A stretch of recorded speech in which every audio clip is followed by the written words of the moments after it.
Good evening, folks. Cliff here with Fox Outdoors.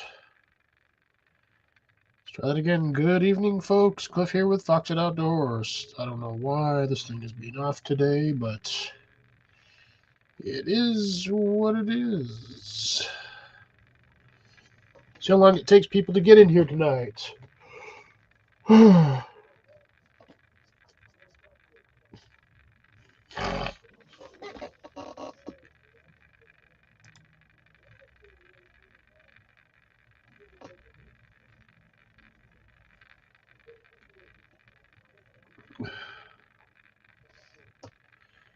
Oh, we got our first one in. Let's see. Who is it? Is it Grace? Is it Blake? Is it Cecilia? Is it CR? It is Grace.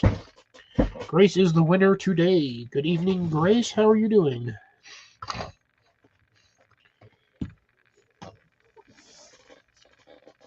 My shirt is tight today, even though I'm not.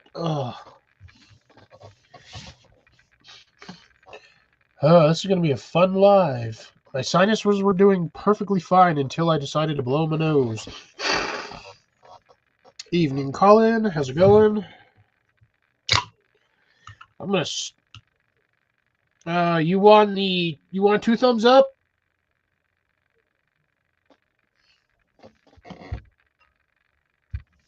Two thumbs up. No, actually. I don't even need to refrigerate this. It's actually pretty cold. I said, I'm going to start today early because I had a really miserable workday.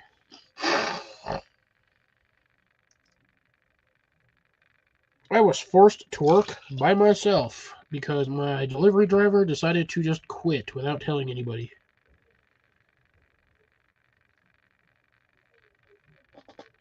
God, I hope that dripped on the inside of the cup.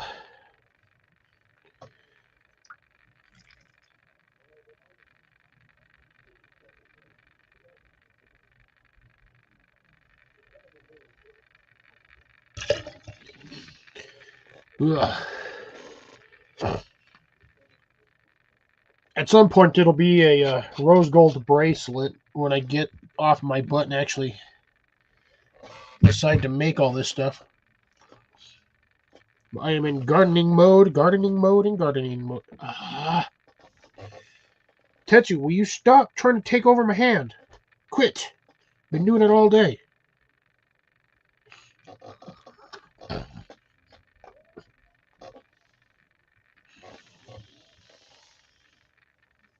Oh, nice breakfast for lunch. Slept till noon. I wish I could have done that. I did not want to get out of bed this morning. I was having weird dreams and I was very comfortable. Uh-oh. Colin, aren't you supposed to be walking around with your freaking crutches or your walker, your walking stick?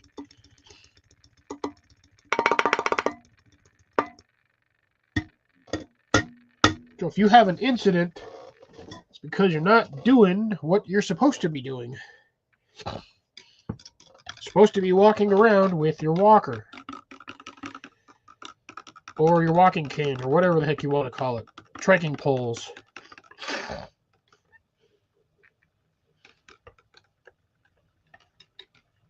Oop. That's not good.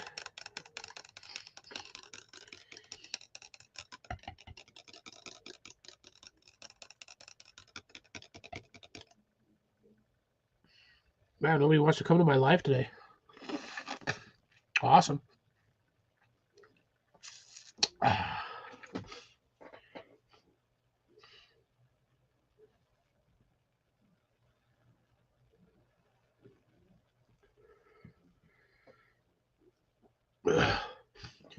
Greetings, all in one, Rob. Oh, that's not good.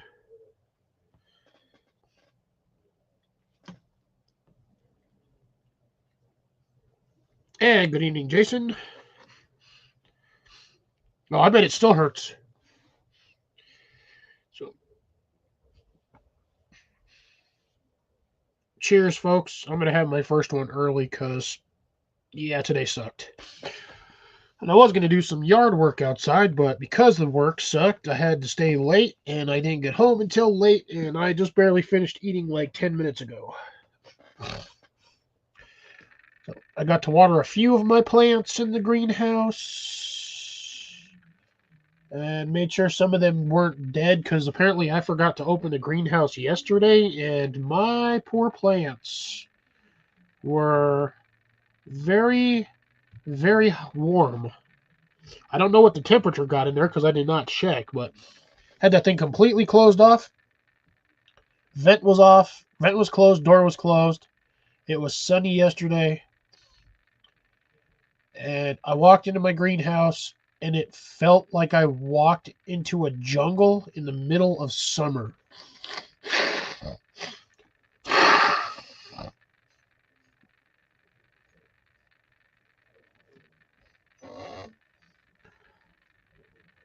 Yes, that is a good strategy there, Grace. Scoot it back as far as possible.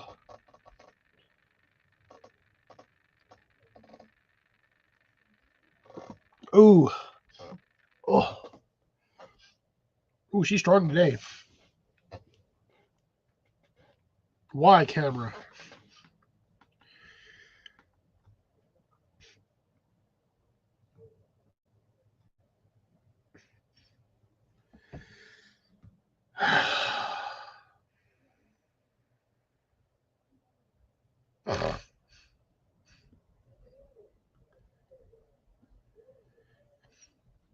Yeah, you don't want to wear anything heavy. Lightweight shoes. Lightweight shoes. Sneakers, slippers. Uh, kind of like, I would say dress shoes, but not quite. Slip-on shoes would be good. Just don't want to wear boots. You might have to just wear slippers.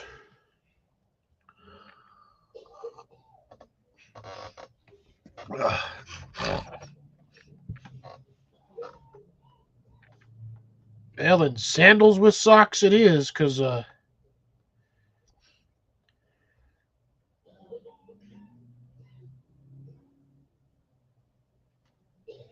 don't know what to tell you then.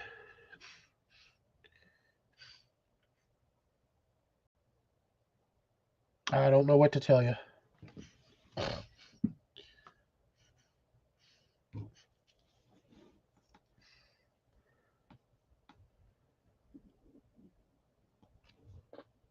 Good man, good man.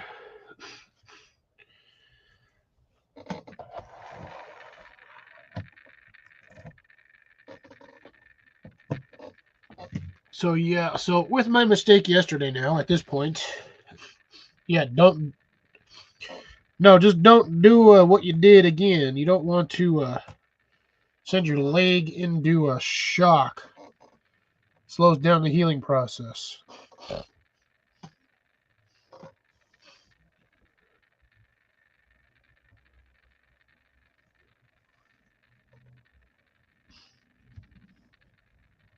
It's really hard to change your shoes inside of a vehicle. I hate doing it. Never been fond of it.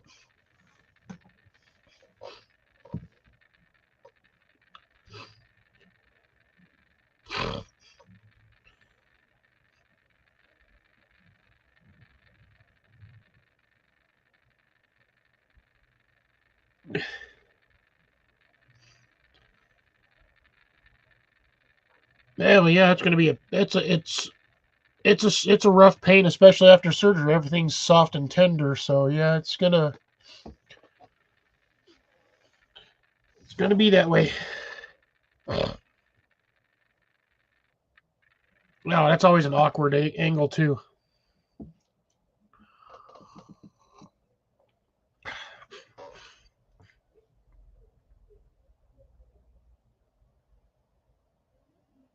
Not even gonna comment on that. So, anyways, so with my mistake yesterday of not opening my greenhouse and probably getting it to like 112. There's a possibility I accidentally toasted one of my citrus plants that I was growing. The top of it kind of was all wilted and sad. The rest of it looks fine, but the top, like last quarter inch, was kind of all sad and limp and wilty, and I don't know.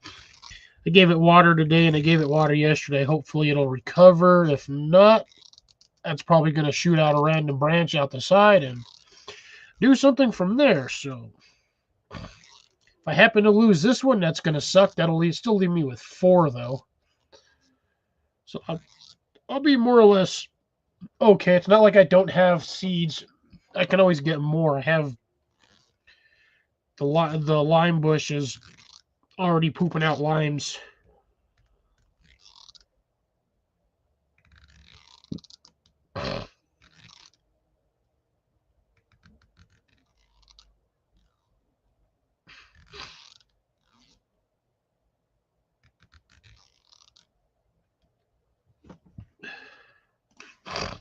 %, agree with that one, Rob.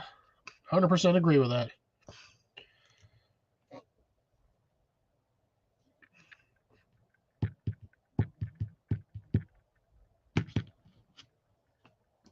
Oh, and also my winter corns are doing good. So far, I've got what looks like 2 corn cobs starting to generate. And there is still enough pollen on the leaves of the plant, thankfully. And the fact that there's a new one next to it growing new pollen as well on the topper. So I'm getting pollen from both of them. Every time I walk in there, I shake the bush just a little bit so they can fall and germinate. But on the little corn hairs. So we are getting closer to hopefully a solid crop of winter corn. I think I can do it within another year or 2, and I'll have a solid winter corn.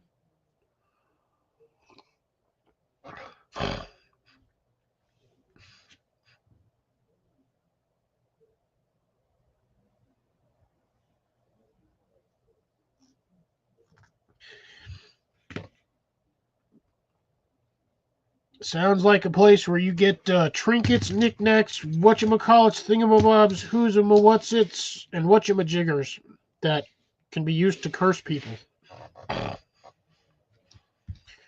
Shrunken heads in jars. Shrunken heads in jars.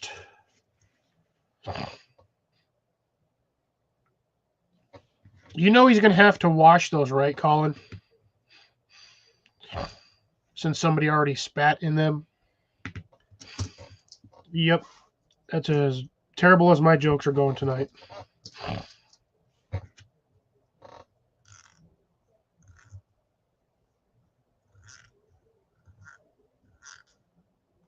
They had spats in Wonder Woman too? I don't remember her wearing spats.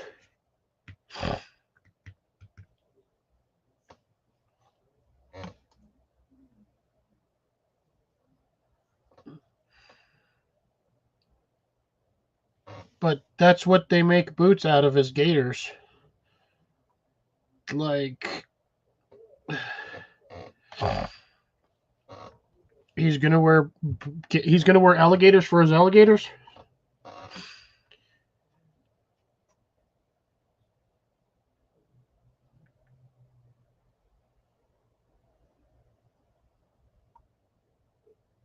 This is how alligator should be spelled. God, mother, horse, chicken.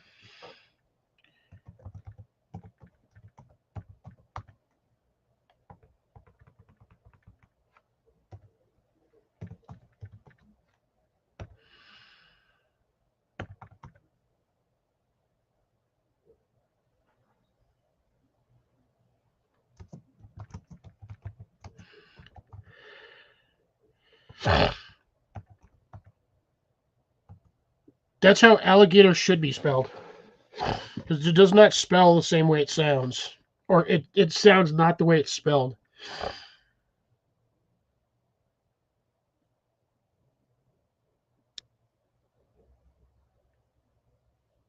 So that's how I think it should be spelled.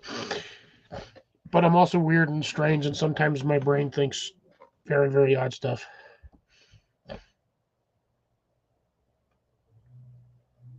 Like xylophone should not have an X in it.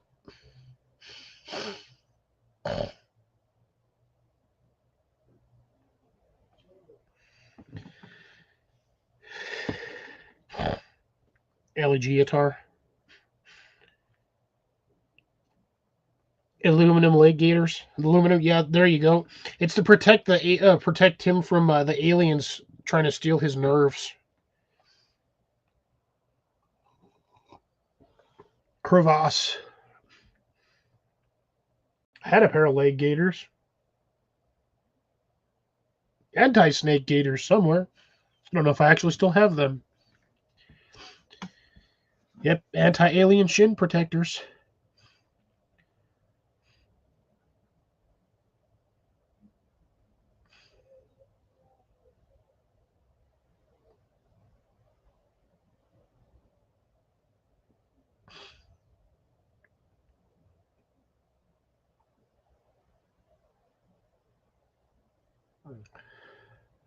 No, because Greaves are boots. So Greaves would be armored boots. It's the... God, I want to say the coif, but no, that's too high. Shin guards is about the best you're going to get for medieval. I feel like my face is just ugh right now.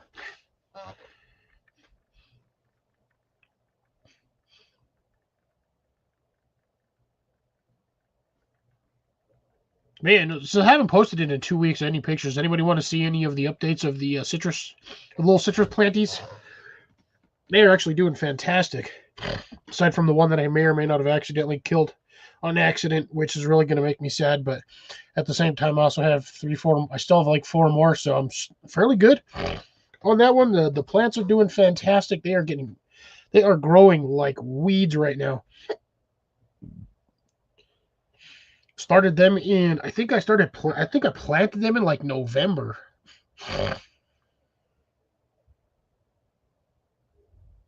Do you want to see the actual physical plant or just pictures?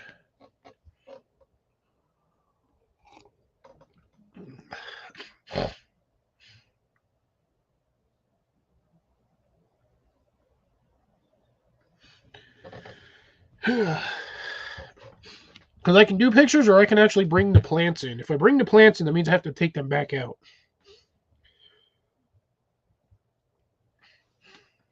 All right, I'll go grab some pictures. Give me just a moment. I still have daylight.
took me a second. I was battling a fly trying to get the fricker out of my greenhouse.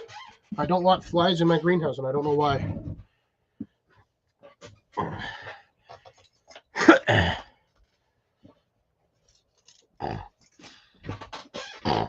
He says it's only been 3 weeks. It's been like 3 years, Colin. You've been sitting in that house all day long, all the time.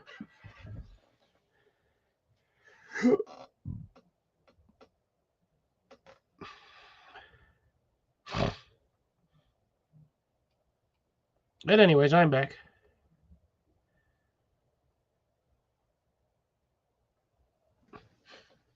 I got more than a few pictures, so I took a bunch just so I can have a update.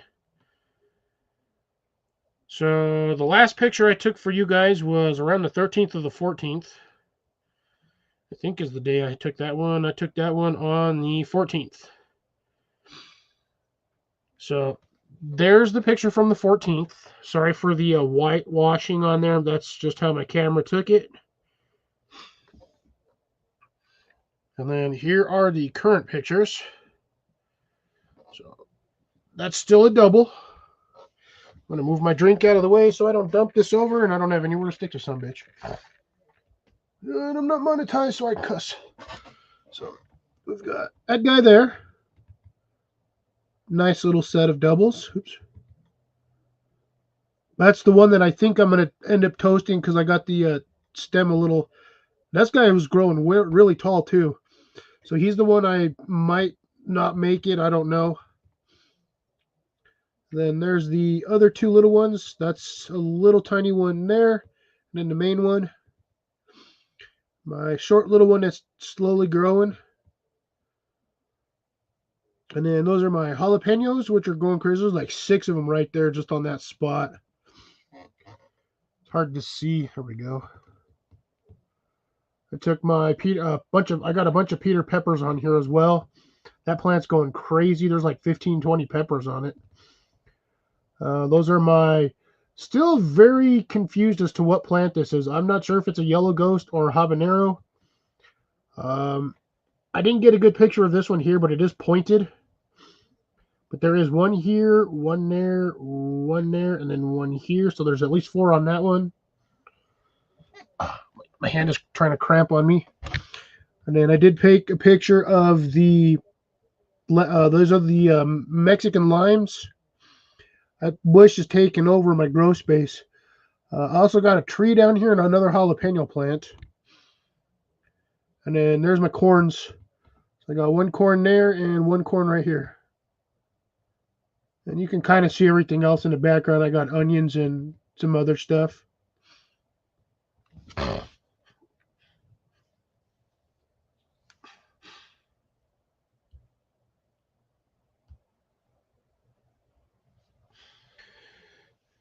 Other than that, everything else is looking fantastic in there. Yeah, I know. Well, I have to put my fingers in the way so you guys can see because I can't hold them any other way. I can't transfer the pictures onto here to do them on a window thingy, so I have to do them all separately like that.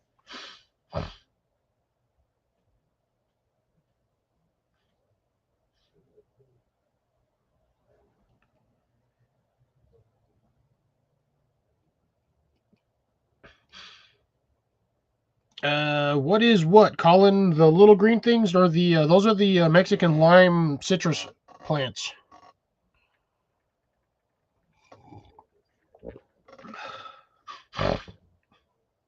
Oh, thanks, Rob. Much appreciate the abuse.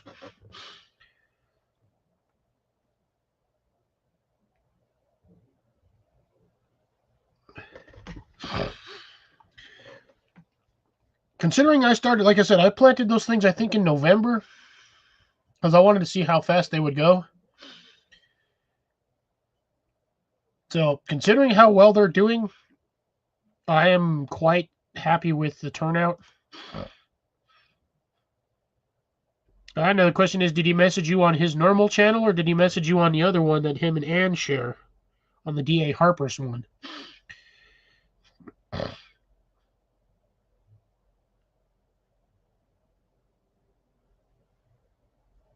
Yes, those are those little plants, those little green ones. the 4 that I showed you, or 5, are Mexican limes. They're a little tiny lime plant. They shoot out little limes. They can get up to about golf ball size. It's about as big as I've gotten them so far, but it's a fairly small lime tree. Depending on how you groom it, it can be a bush or it can be a small tree. But again, that depends on the nature of the plant itself and how you maintain and care for the plant. Like how you trim it, when you trim it, what branches you don't want growing certain spots to turn it into more of a decorative plant or decorative tree.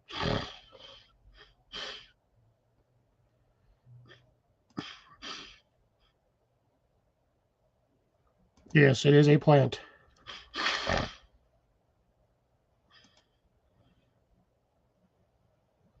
Corn looked like Rod Stewart. How'd the corn look like Rod Stewart? Skinny and old? Never, because they got to know I have it.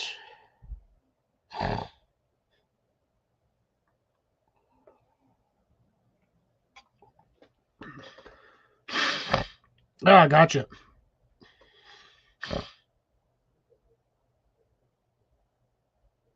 Oh, all old and spindly? Or gray and or all thinning and white?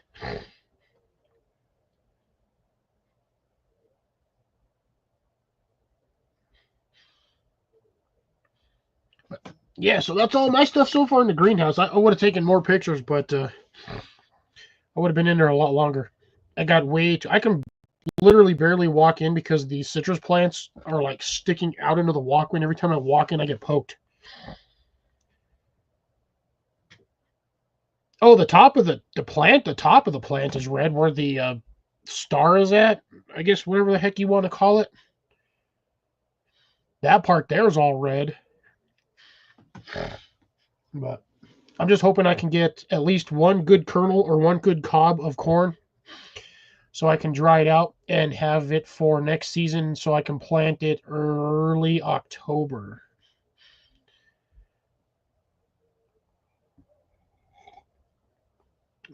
Because I think if I plant it in October, I'll get more of an actual winter corn.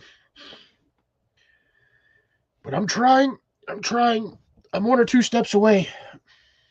Maybe 3 steps. We'll see.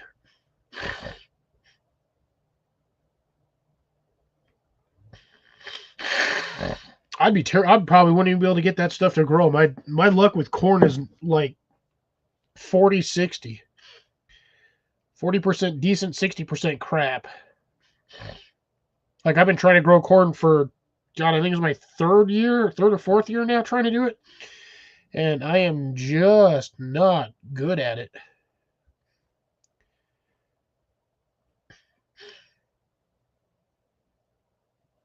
So, yeah, I don't know. But on the plus side, so since I have my new bed made, one of my new garden beds, actually topped it off a bit more yesterday. I added about 3 gallons worth of sand, maybe more, that I have over there on the side. I just sifted all that stuff into the bin and then I just mixed it in with the dirt because I want water retention, but I don't want my dirt to get all hard and clumpy. So I threw the sand in there to kind of help break it up, but it'll still help hold water. That first bed, I think what I'm going to do this season is I'm just going to plant onions in it. I'm going to do 2 rows of both the yellow onions and then sweet onions. And then when I get the other bed made, when I have the time, if it's not windy, hopefully I can get that done within the next week or 2, along with putting up my greenhouse. Maybe if the wind cooperates, because I've just not had good timing with the wind. But at the same time, next week, I also have to. Actually, I might probably do that tomorrow before Rob's live. I just recently got another 7-foot pallet, and then 8 more fence posts. I got to take all the nails out of those ones, plus the 3 from the week before last. So I've got all the materials to make multiple beds. I can make, shit, the same size I have now. I can probably make like 6 of them, 7 of them. I have enough materials. I'm not even short on any of these. I can make them 2 high, 3 high, 4 high. If I do them 4 high, I can only probably make about 5 or 6, because I have like 50 of these posts. Only problem is the 2x4s that I used as a topper. Takes me about 3 2x4s to make that cover plate. But it turned out nice. I mean, I'm super happy with the way it came out.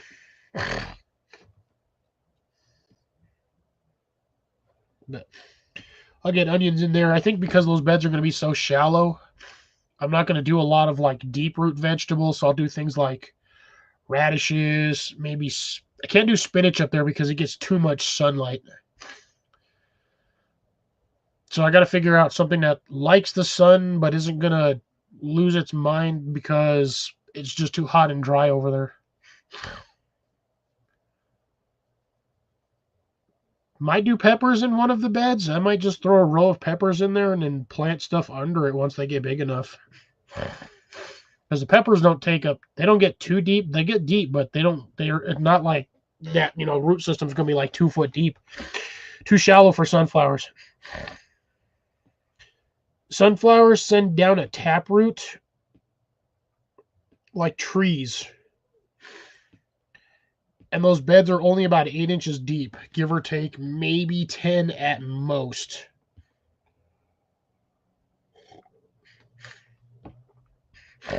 Yeah, I've got that same problem. It was windy. It was fine all day long. Then I got home and it got windy for like 20, 30 minutes and then stopped. But yeah, with sunflowers, I still plan on turning part of my neighbor's yard into a sunflower forest.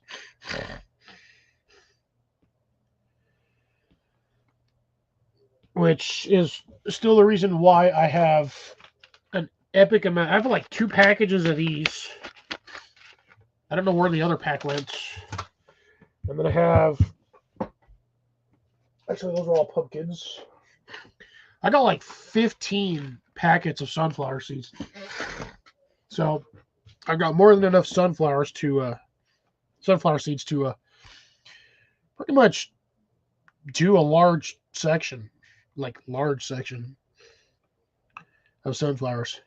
I've already got all the stuff from last year's, from where all the birds dropped all that stuff. I have all of that stuff popping up. Good evening, Cecilia. How's it going?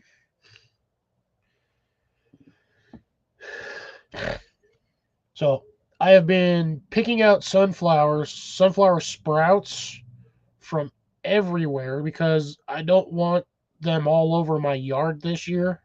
I only want them in certain spots. So I'm trying to keep them from destroying all my other plants. The silver planter that I have next to the greenhouse that has the mulch, the bark on top of it.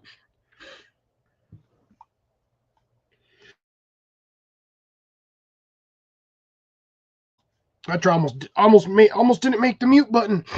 But yeah, so the planter that I have behind the Jeep with all the little round ones, and then I have the one silver one, that's got all my garlic in it. And I've been picking out for the last 2 weeks sunflowers out of that thing. Because I do not want the sunflowers to grow in those pots. Because if they do, they will just take over and destroy all of my garlic. Now, mind you, I've got garlic growing in like 4 different locations. So it's not like I'm going to have a shortage of garlic. But that particular container has like 80 or so garlic bulbs in it that I planted. So I did everything in grid. I did it all in a grid. They're about 3 to 4 inches apart. I did them in row, we'll say columns. So basically the left and right, the shallow part. So sidewall to sidewall, not round to round. I believe I planted them 4 or 5 wide, 4 or 5 across, at about every 3-4 inches. think I did 3 inches, maybe 4. I really don't remember. It's hard to tell with the bark because they push up, but they don't push up straight. Sometimes they'll push up at an angle and then just grow. So you'll have like a crooked one that goes like this and then pops out. But I forgot that when I was done planting the main grid, in every one of the squares in between each bulb, I planted another one in the center. I forgot about that. I didn't realize that until the other day when I was looking at it. I was like, why do I have so many in one spot? And I was like, ooh, dawned on me. I planted grid and then I planted center grid.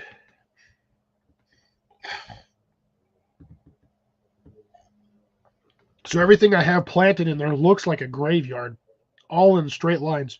Good evening, Jenny. Good evening, Ian.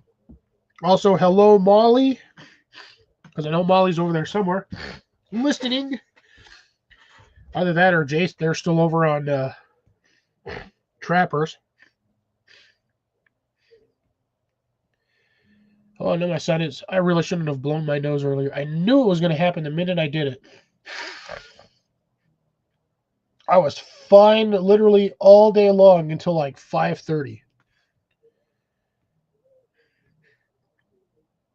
I was having no problems breathing, no problems with sinuses, nothing.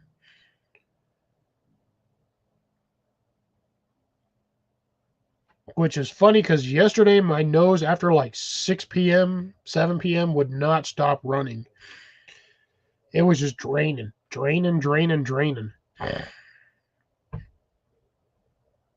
I did, and I really did. I was fine. I was literally fine until like 5:30. And then right before this, when I blew my nose, that killed it. I don't know what happened.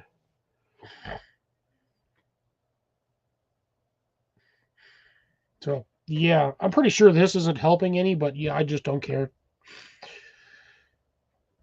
I basically worked all day long by myself at work, so I had a rough day.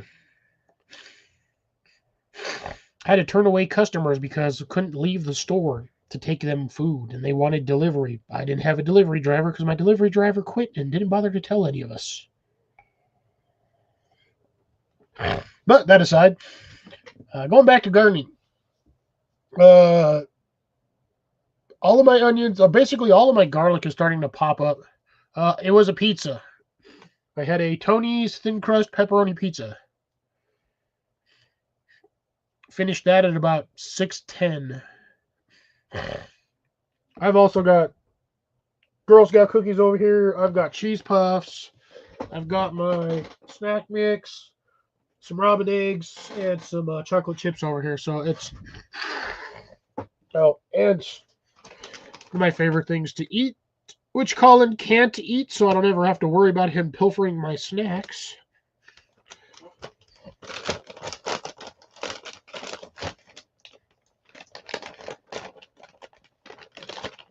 Now, unfortunately, if Blake was here, I'd have to worry about that because I know his ass would eat these things.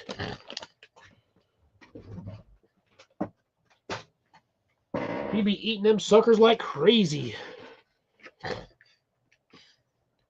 not all junk food.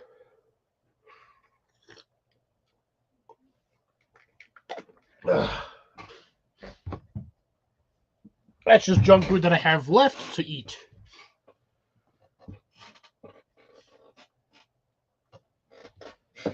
And technically, these aren't really technically junk food. It's a deep fried potato. It's a deep fried potato. So not 100% junk food.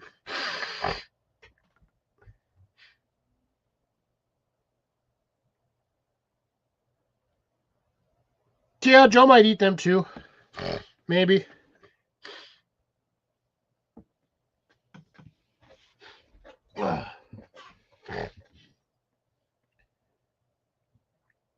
I got too much stuff everywhere. It's not like I'm ever going to run out of things.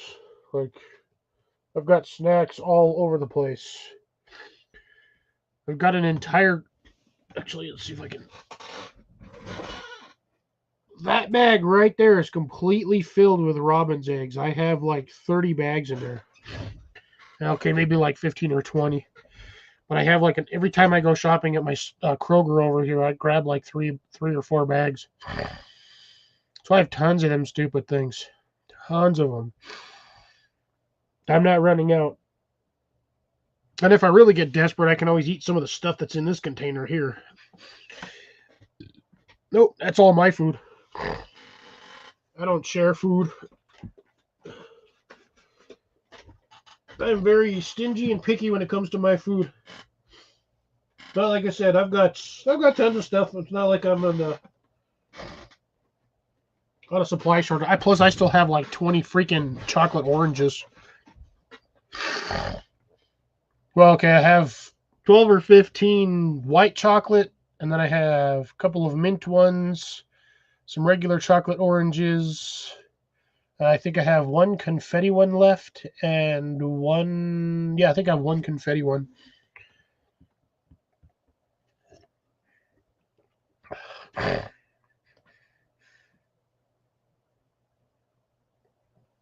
Plus, I have crackers over here. And yeast, because I'm weird. And wet wipes, but I'm not eating a wet wipe. I don't need a. I'm already self-sanitizing my insides with this. Heck no, man. I hoard those things like crazy. I bought a whole bunch of them like the year before last, and I forgot to give them out through the holiday. And yeah, I still have a ton of them. I have like a tray and a half of those things. Last year they weren't as expensive. This year they were like $4.99 for each one. I'm like, I'm not paying $5 for one of those. That's BS. It's corporate greed. Ooh, that actually sounds good. At least he spelled pork loin correctly. His dyslexia did not kick in this time.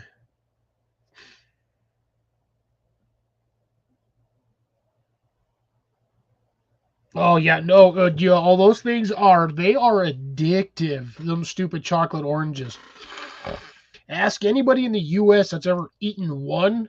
You don't just eat one piece. You eat the whole thing in one sitting because you just can't stop. Colin wrote it twice. LOL.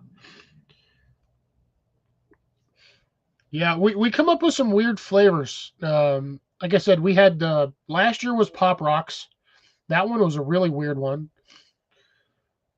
I have the white chocolate, and oh my god, those things the white chocolate ones are so smooth, so smooth.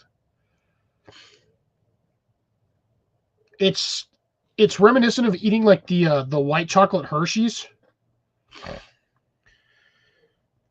It's hard to stop.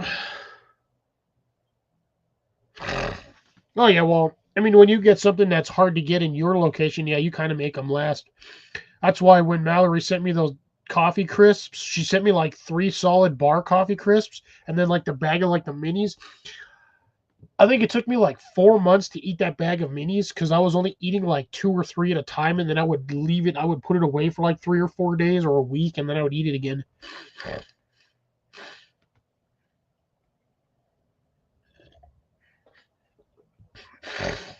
Yeah, well, we'd probably send you more, but with the current rate of or the current situation between the U.S. and Canada and stupid customs, I don't want to ship anything covered in foil and then rip open the package and be like, "Oh, it's just a chocolate," and then you get a half-open chocolate that's missing a few pieces.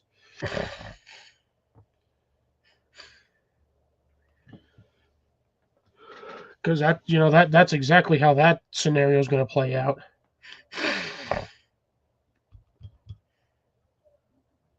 But yeah, so we had there's the so we have various companies that make them. There's Hershey's makes a few, and they usually use the milk chocolate oranges. Then the Terry's you get milk chocolate, dark chocolate, white chocolate. They had the uh, Pop Rocks one. They had the mint one. The mint one was an interesting. It was mint chocolate orange.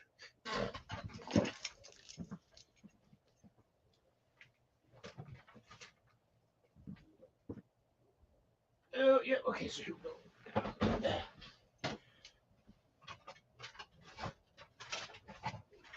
I'm just going to grab these over here, since obviously we're not talking about gardening. That we can stay on topic. Shit, that one popped open. Fucker. So apparently I do not have one of the other ones.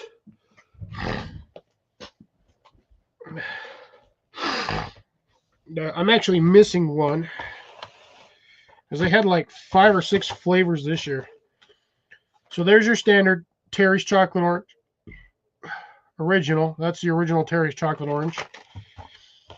Then they started doing the dark chocolate. Then they came out one year with the white chocolate. I have a whole tray of these things. This year they had the mint one. There was mint, and then there was one other one, and I cannot remember what flavor it was. And then there was the Pop Rocks one. So this one's got like Pop Rocks in it, which is really strange. So this isn't one you just kind of just eat and swallow. You just kind of like bite chunks of it and just kind of let it melt on your tongue, and you can feel the Pop Rocks.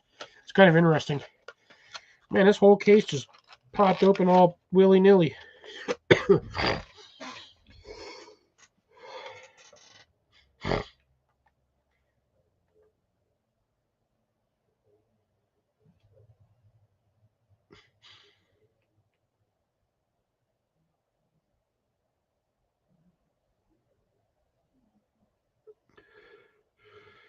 Yes, but Cecilia, that was during a different regime's power.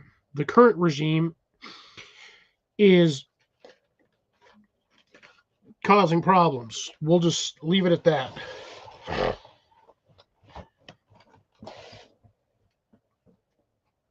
So because of these stupid trade wars, shipping something like this may or may not be considered illegal at this point.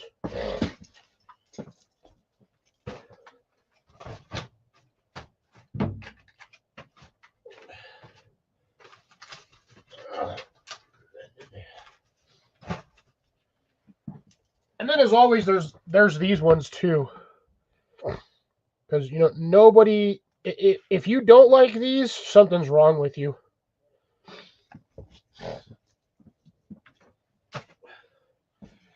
I'm not sure which one's been around longer, the Thin Mints or the Andes Mints, but essentially that's really what it is. It's like a small chocolate version of a freaking Girl Scout mint cookie, or the Thin Mints.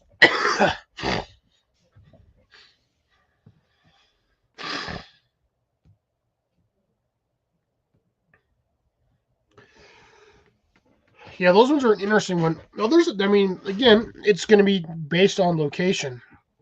There's a lot of candies that you guys have in Canada that we don't have in the U.S., and vice versa. So usually when somebody from the U.S. has a visit to a friend in like Canada, somewhere over there, they always bring them some snacks or a, care package for their friend, and with all kinds of stuff that you can't normally get up there. Like one of the biggest things you guys had up in Canada was all dressed chips, which they now have down here, and I still think they taste nasty. Because it's like salt, vinegar, and ketchup or whatever flavor those things are. It's not.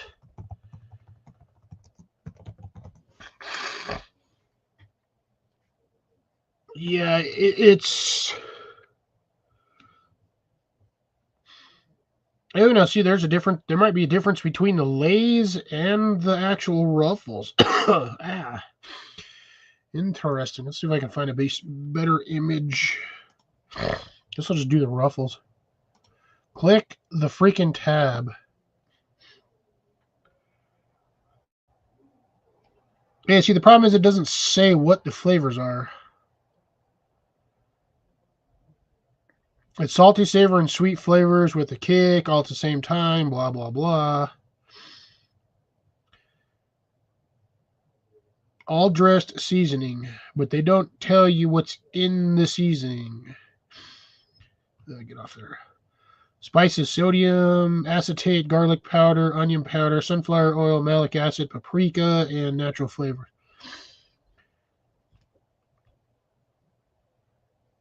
So it just looks like tangy barbecue, like a spicy tangy barbecue.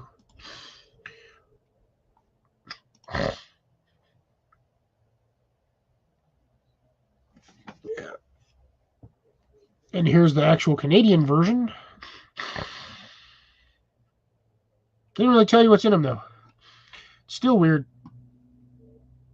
In my opinion, I still think they taste a little funny. Yeah, see, I didn't like the all dressed. Mallory sent me like a small bag of those. That's one thing I had, the small bag. She sent me a huge bag though when she sent my package of the ketchup chips. It was interesting at first. After you eat like the first 2 or 3, it's kind of like, and then you just keep eating them, and then there's no differentiation between like taking a bottle of ketchup and just pouring it on a Lay's chip or like on a Ruffles. That's what I used to do. I'm pretty sure. Well, you can just order them off of Canada, like the Canadian website. Amazon sells them. You can just buy them from Amazon.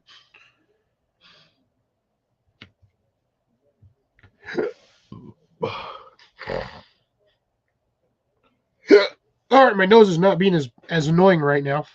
I got one side clear, the other side's clogged, but that's good so far because at least my sinuses, I can hear myself and I don't sound nasally or congested. So right now I'm happy.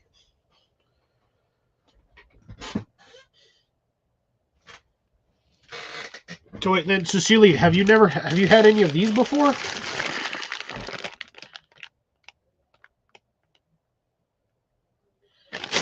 Now, these are just the small versions. They make the standard ones, which are they call them, I guess they're just like the large ones.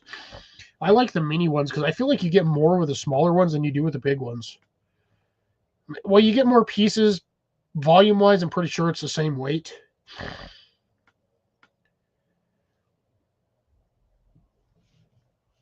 Yeah, see? And then I know you guys up there for the Cadbury eggs, you have a rare flavor that we don't get down here. Because we have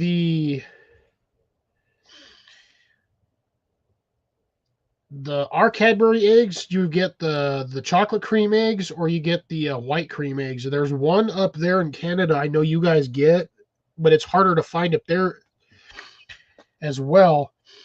I don't know who I was watching, but somebody found them one year. And I can't remember who. It might have been Tom Outdoors.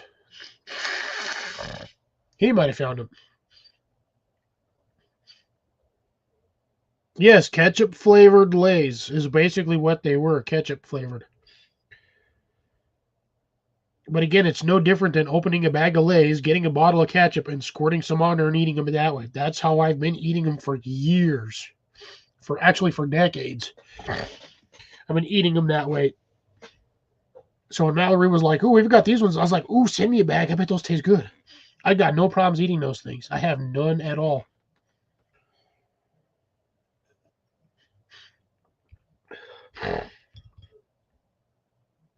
Oh, I wish they made a cream de menthe Cadbury egg for those who are of age. Because, oh, I bet you that would be one heck.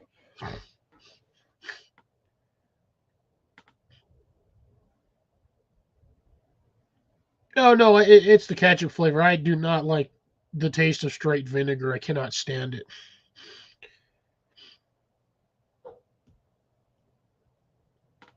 Gotta leave your house every once in a while, Cecilia. I'm always outside. I hate being inside. I'm stuck inside of a building all day long to work, and then half the time I have to come home. It's crappy weather outside, so I'm stuck inside again. Evening, Pappy. How's it going? Hope all is well on your end.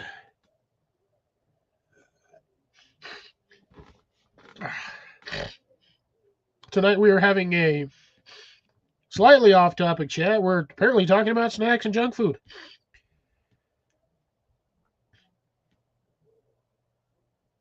So, yay for that one today.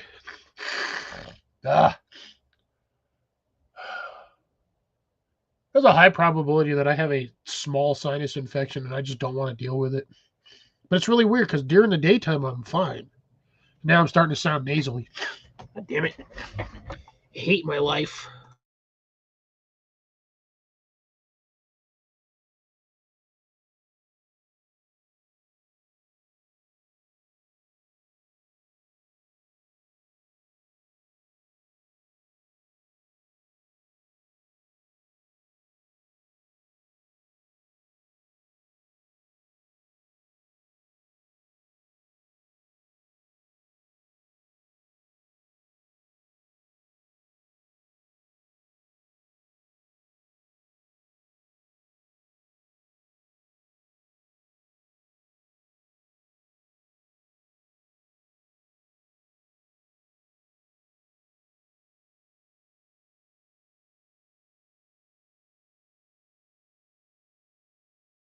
I don't know how y'all can stay inside so much and so for so long. Weather be damned, I'll sit outside in the rain, sometimes in my truck, just to be outside. Just because I get tired of being inside of a building all day long. Mind you, being stuck in a truck's no different, but at least in the truck I have the radio. And I can actually see outside, like the weather, the trees. Hard to see trees inside of a building that has no windows. Or at least any windows to the outside.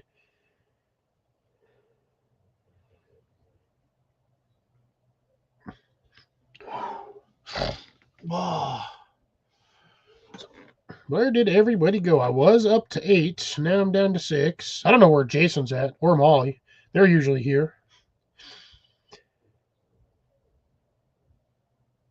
Yes, yeah. I've got to always be in my yard. I'm always watering, doing something, cleaning up, moving stuff. Lost a planter the other day. I was kind of sad. Went to pick it up, and the whole side of it broke off. I said, "No, my planter." I have had those for like 4 years. So, yeah.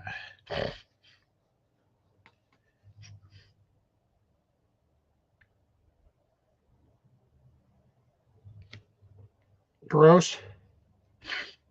Try not. Well, am I that boring tonight, Jason? Or is it because of your medications?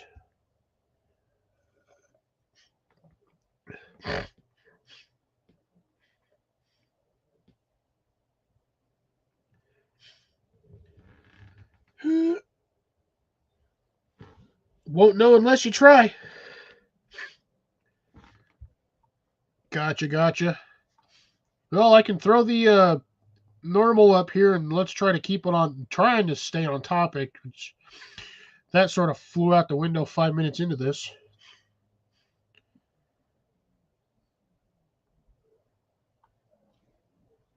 I don't even have my YouTube chat up. Jesus. That's how my eye is freaking dying today. Hopefully I'm going to sleep good tonight. Ooh, Shawnee's not live. That's a shock. Almost positive she was going live tonight. Anyways, take a few moments to get away stuff squared away here, and then I'll get this thing going if Jason wants to pop up. If he doesn't, or if Colin wants to pop up. If they don't, I guess it is what it is. If nobody wants to join me, well, I guess I'll just sit here and ramble on myself for another hour.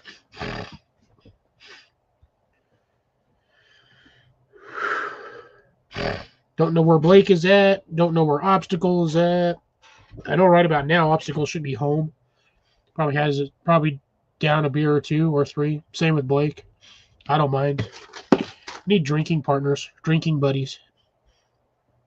Jesse never ever pops up on my channel. Stinker. Molly's on his. He doesn't like coming over here. I haven't had much sleep either. Hello. Molly, are you okay over there? She went in the house for a few moments. Uh, I've been fighting sleep today, so I can at least sleep tonight. Gotcha.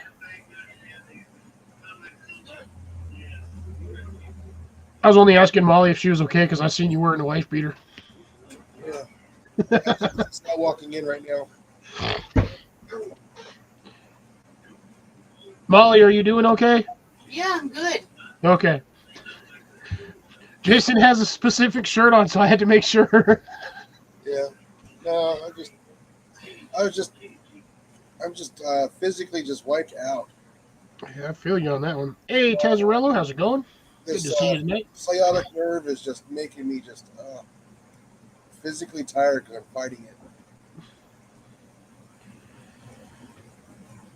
I'm still walking around at work all day. Yeah, I feel you on there one. I feel you there. Well, hopefully you get some good sleep tonight and you're sort of recovered tomorrow. But I know when you're physically exhausted, it usually takes a couple of days to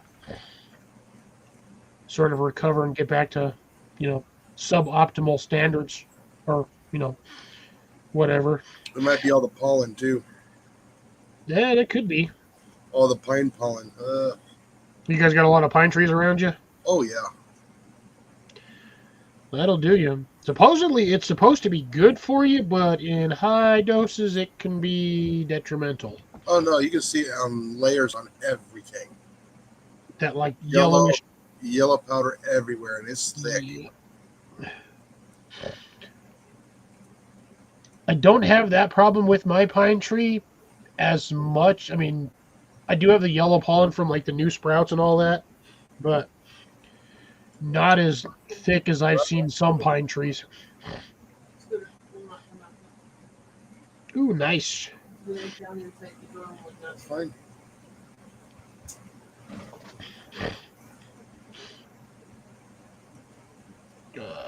I'm doing all right, Tazarello. I'm doing okay.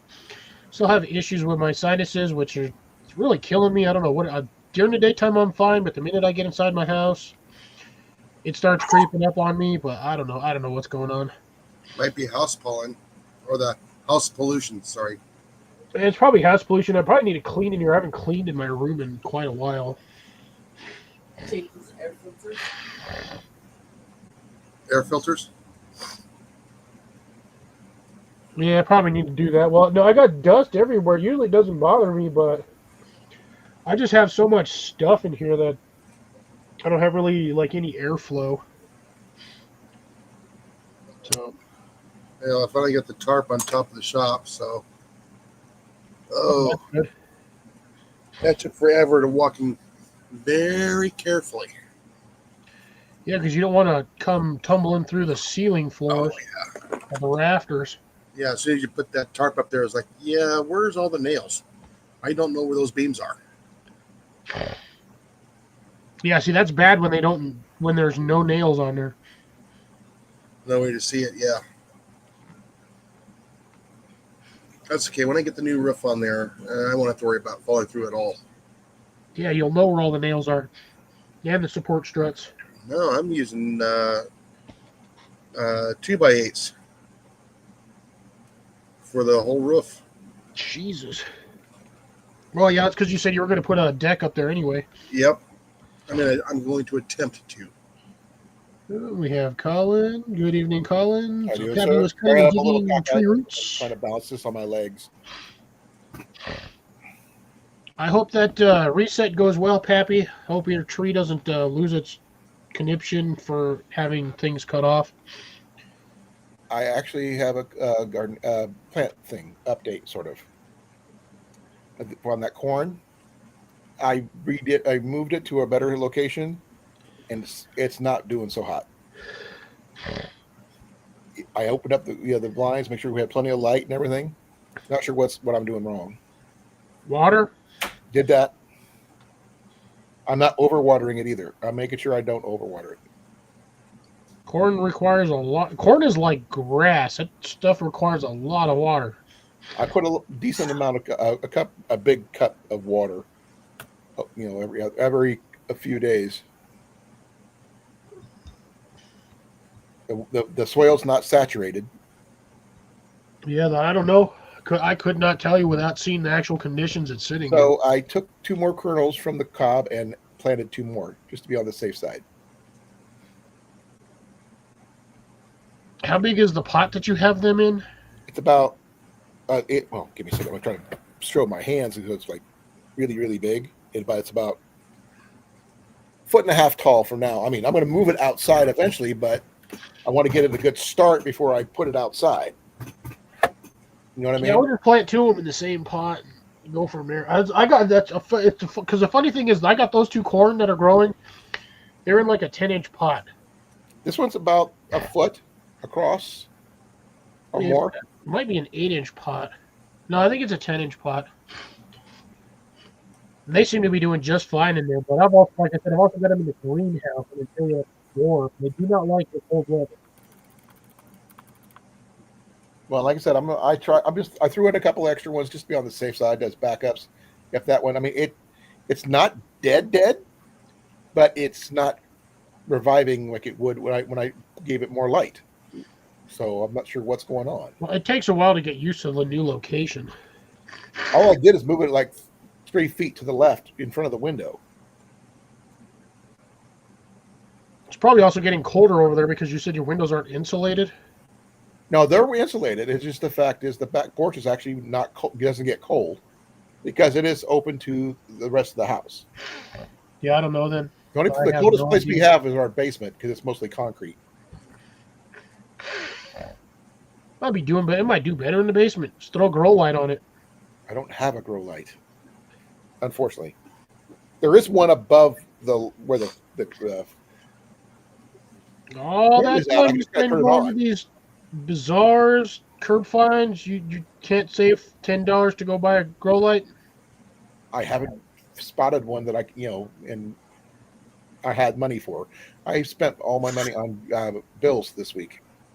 I had $20 left after everything. Oh, that's enough for a couple of pizzas. I bought lunch for us. That's about it. So a couple of pizzas. I can't eat pizza. I can still, but I got down to my last piece and I was like, I'm done with this. Well, I took my shot yesterday, and that stuff restricts my appetite extremely. And I can't. A slice of pizza will just stuff me like I was over full. A single slice. So if you take out a small sliver of 12-inch pizza like this and just take that whole thing out and just put that off to the side and eat the other half, does that technically count as one slice? For you, yes. Me, not so much. I think it might be the breading too. I don't know. But I have to. Straight protein is amazing. Chicken. Well, the pork roast that Jenny made, which was amazing. Beef jerky. If I had some beef jerky, I'd go with that too. I don't have any.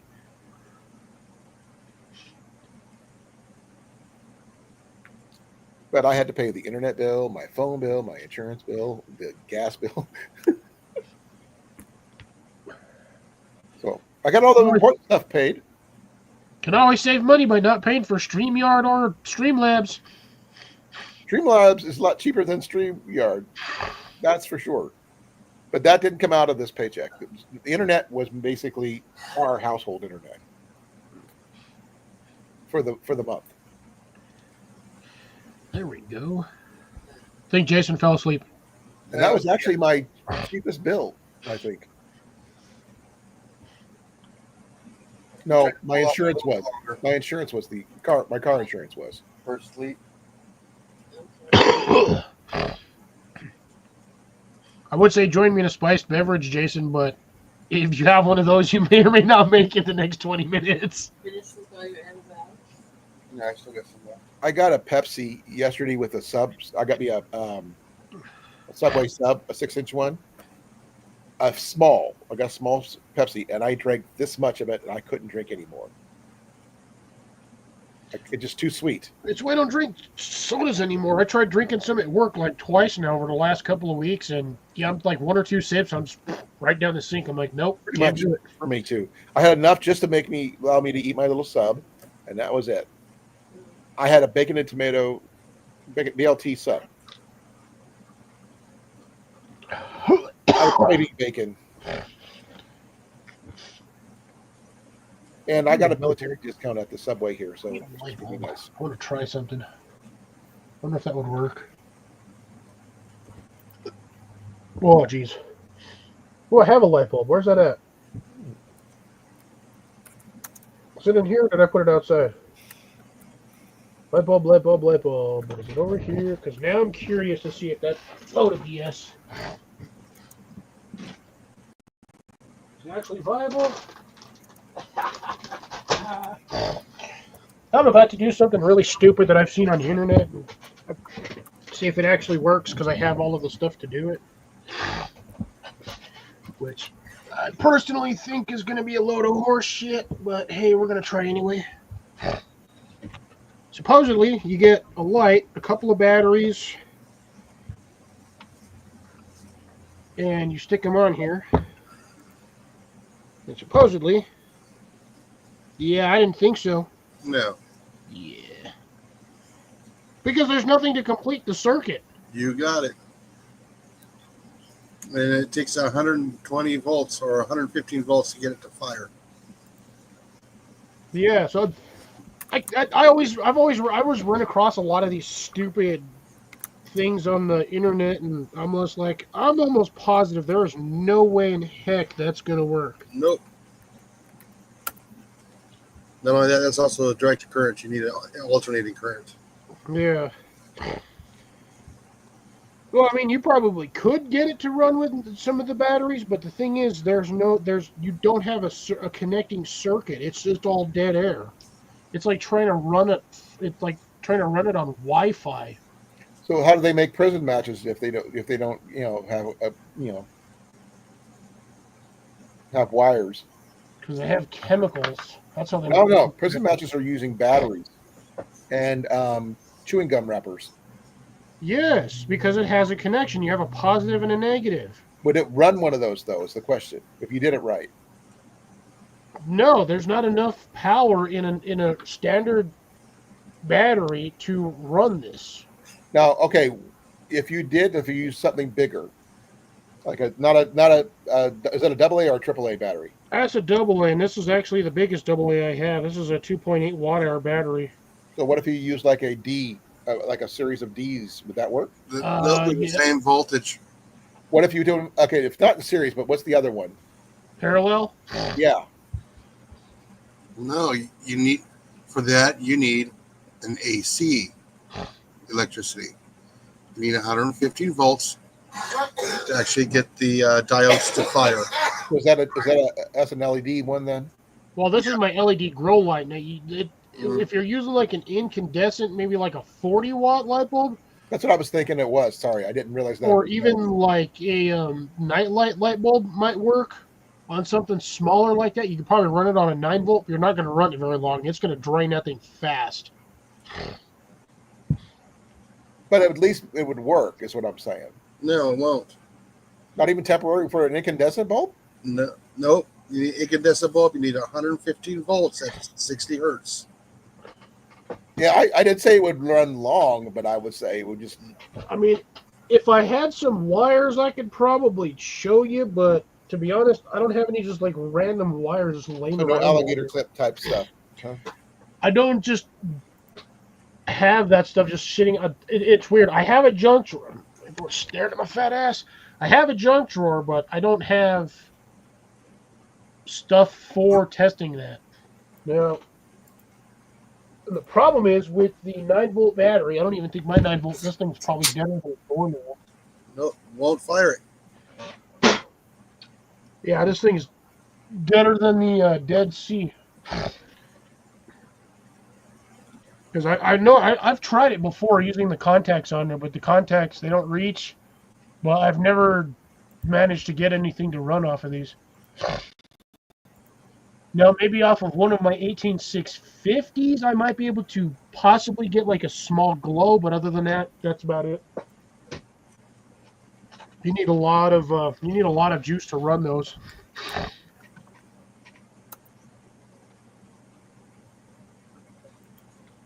Although technically my string of lights for my LEDs is only technically 1 watt. Is what those things actually pull. So Yeah, but it's designed to run off of that. How yeah, many volts? 110. It's also on DC. So Is it 110? yeah, it's 110 or sorry, 110 or 120, one of the two. You got to plug it in? Yeah. Yeah. So, yeah, you actually need the voltage. Because like I said, this is a 2.8 watt hour battery, but it's only 750 milliamps. It's a 3.7 volt, 1/3 of a 9 volt battery. Actually, less than a third of a 9 volt battery. Because 3 of those would put that one at 10.5 volts, almost 11 volts. Yeah, 3 of these would be almost 11 volts. I don't know. I've run some stuff on some weird stuff, but at the same time, you got to have wiring harnesses and you got to have decent wiring to do that. Skinny wires don't transfer enough electrical power to do it. Yeah, and if it was from overseas, you need 220 volts to get it to fire. And at 50 hertz. Yeah, some of that stuff, yeah. I'm not an electrician. I would just try to figure out a best, see if it would even be plausible. Nope. I kind of get it wouldn't have the power to, even if it just flashed, that'd be some kind of reaction. Nope, it won't even flash. What about a potato? What? What about a potato? So I'd like a little 15 amp bulb would not be enough, huh? Thing is, usually with potatoes, they normally, when they do the electrical experiments with potatoes, it's not just one potato. It's usually 3 to 5 potatoes. So they put them in parallel, though, don't they? To build. Yeah, up? they usually, they run them in parallel or in series. And then Okay, that's the problem I'm having. Which one amps it up? Which one doesn't? Parallel or series? Okay. When you run it in parallel, it's going to stay the same voltage. So When you run series, it in but series, you amp it up. that's when you go higher in voltage, but the amps stay low. Although I say, what if you got like a really, really low amperage bulb or something? They do make them really small. well, like I said, if you're doing it just off of, say, like a 9 volt or, a couple of AA batteries, the best you're going to get is like a nightlight light bulb. Cliff, you sounded like you were underwater half a second. When you leaned That's on your side, not my side. I said you sounded that way. My good ear is right here, not my bad ear's over here. So I'm just saying that you sound garbled just a little bit. That might be on my side. I don't think so. I've got I can 4 hear- bars of I Wi-Fi can right hear now. Jason just fine. Yeah. I don't know. Jason, are you having any audio issues on your side for me? Every once in a while, you'll sound muffled. Yeah, see, it's Weird. not just It's me. probably then my speaker being weird. So thank you for okay. I thought it was. I want to make sure it wasn't me because I know my hearing's off, but I just want to make sure you understood that was going I on. know it could be my speaker. I've had this. It might be your using the mic. same one for like 5 years now. It might be your mic too. Man, see, that's the thing. That mic is stupid sensitive, like stupid sensitive. What about the cord for your mic? It's the solar flares. We have solar flares going on. There's solar flares going on all the time. Well, major ones that they're actually mentioning. No, that's what I'm just blaming it on. I'm being facetious. Oh, okay.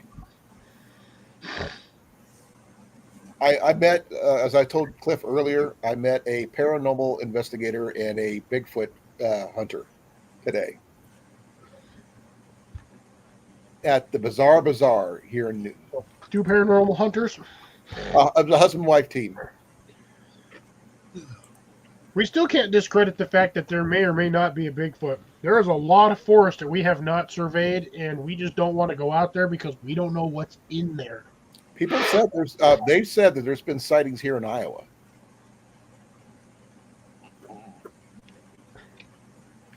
Stranger See where Things. I'm at? I'm gonna get chupacabra because I'm too close to Mexico. You know what's funny is Edgar Unless just released a video chasing chupacabra. Oh, that's Here's the thing. hilarious. Is the government going to be going after chupacabra now for crossing the border? If they can find it.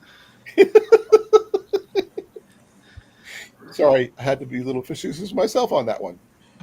Can't get rid of that which you cannot find, which is why. Bigfoot is the world's hide and seek champion. Yes, that and the chupacabra. And apparently, so here's He's a second funny place. one. Speaking of mythological creatures, we all know the Loch Ness Monster. Nessie. Yes. It has apparently been brought to attention that it is actually nothing more than an upside-down whale with an erection.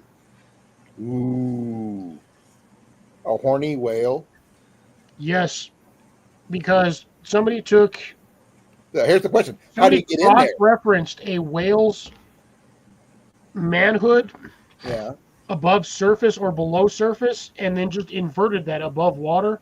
So it's basically a whale, like either turning sideways or just being funny with its dingling straight up in the water. Okay, so what about the live people who've live seen it? Still have big bones. Not Yes, the 1800s, before they actually had a lot of cameras. still the same thing because it's an So there's a inland- whale in Loch Ness. Yes, it's an inland sea. There's access to that. That's a deep little body of water. Yeah, There's a lot of crevices and tunnels in there. Are there sharks too? Most likely, there are probably bull sharks in there. Yeah, I wouldn't doubt if there was a Greenland shark in there.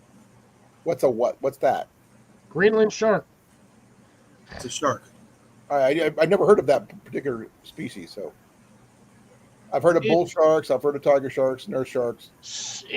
It's kind of has the same. If I'm not mistaken, it looks similar to like a whale shark, but it's like 1/20th the size, and it's kind of like greenish. So it's a midget whale And shark. it's an extremely old species.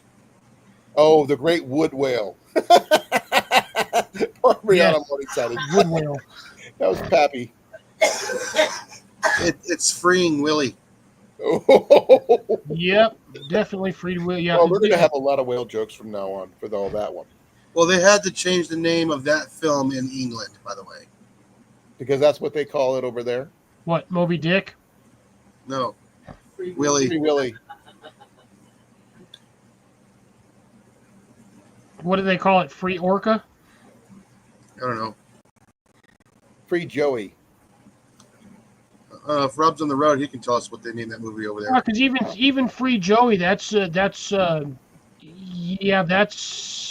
naughty term as well in certain locations.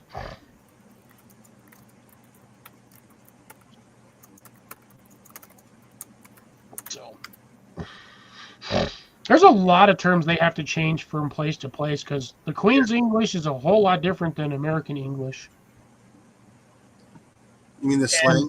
The translation and slangs are kind of very out there.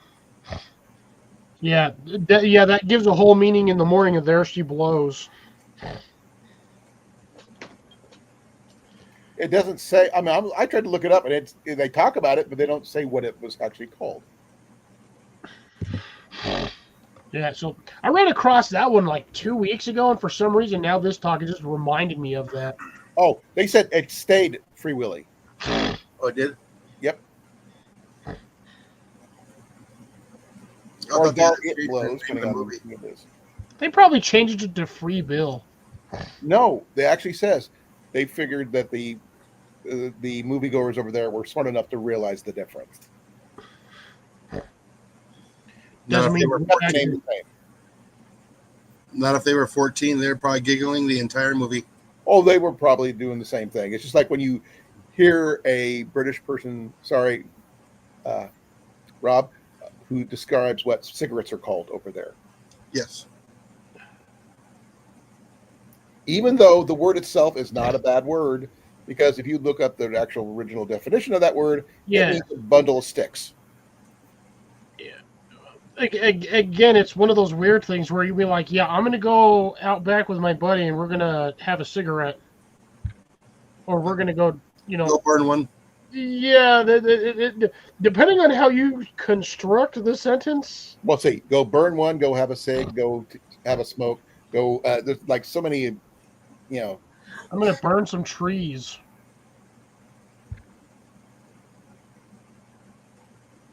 unless you're doing like a cigar or something. I'm not sure if they have a different name for a cigar or not. No, I think I'm sure that I think it's Rob will just tell us cigarette. if it's not. That's funny, Papa Two Bears. Yeah, I was looking at that one too. I just saw that one just as you said that. Maybe near icebergs. Ooh. But then what about orcas? They're not or narwhals. They already got spikes going. Technically, that's a tooth. Well, I know what it is. if you believe that, it could technically, from the things that I've seen, I believe the narwhals on the unicorns had a bet, and the narwhals won, the unicorns lost, so they had to give up their horns. Probably, or the when the world flooded and the unicorns lost their legs and swam. That was another myth. Well, actually, technically, unicorns still exist. They just got fat. What do you think a rhino I is? understand what it's called, Cecilia. It's just that in the United States, it's not a nice word. Yeah, no, it's a derogatory term here, but in a lot of other countries, that's a I normal. know what the historical definition of that word is, and it's not a bad word. Well, it's like just the that the new French. connotation is. It's like the French version of yes. I got to go take a wicked yes. Or if you instead of having to take a leak, you got to take a piss. It doesn't mean go take a leak. It means I'm going to take off or get out of here. No, usually mean taking a leak means Not Kinda- over there. It kinda means whiz and something bush. completely different. They got fat and ugly. Okay. yeah. The unicorns, they did. Unicorns still exist. Like I said, just you got fat, ugly, and Stomp out fires. yeah.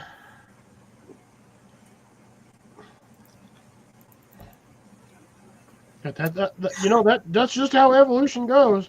I guess it got too hot for them, and they just had to adapt. And yeah, that's how they adapted. They short, squatty legs and big old fat, flat feet, and Oh, it means joking. To be joking. That's what that taking a piss means. in In Britain. yeah, well, it's in Australia, No, in Britain.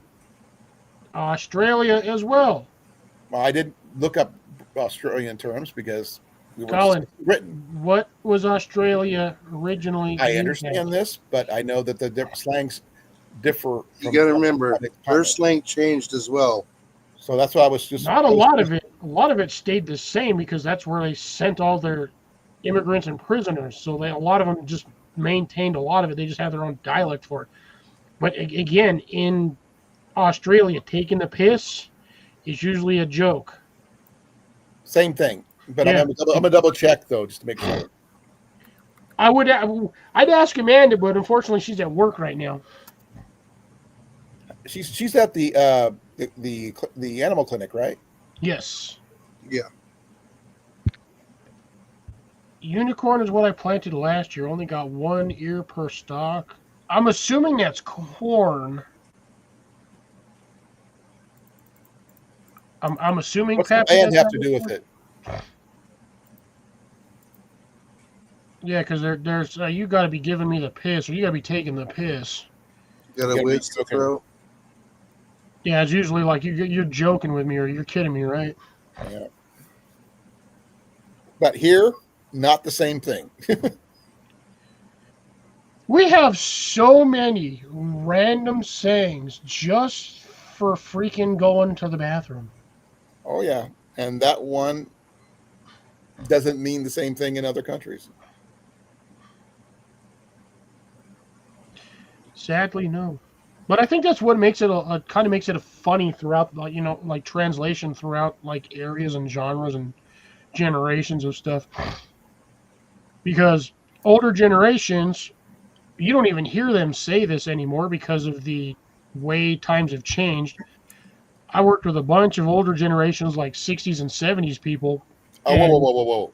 We both resemble that remark. And I worked with them.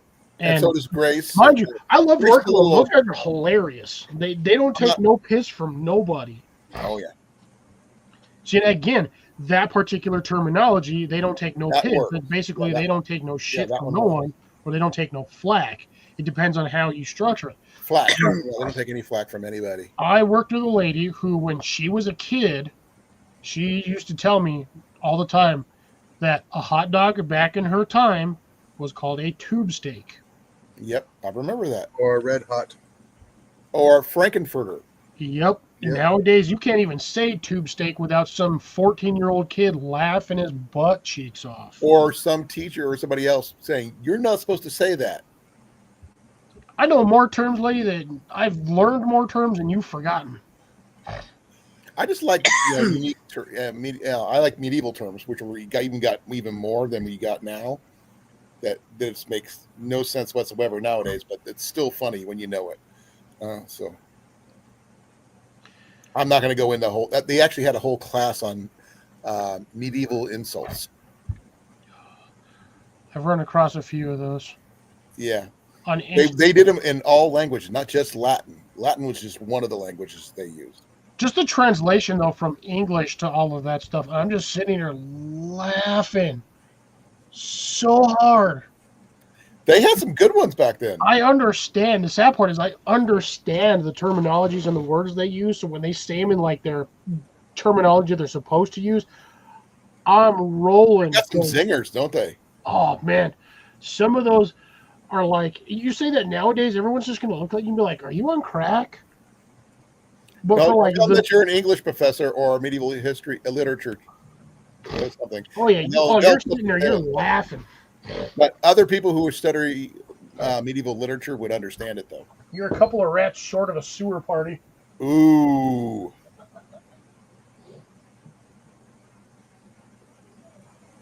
Nowadays, you probably say you're 6 points, XP points shy of a leveling down. They're not worth their weight in salt. That's a good one. Are we going to do old insults now just for fun? Because that's a unique topic that I don't think any of us have ever done before.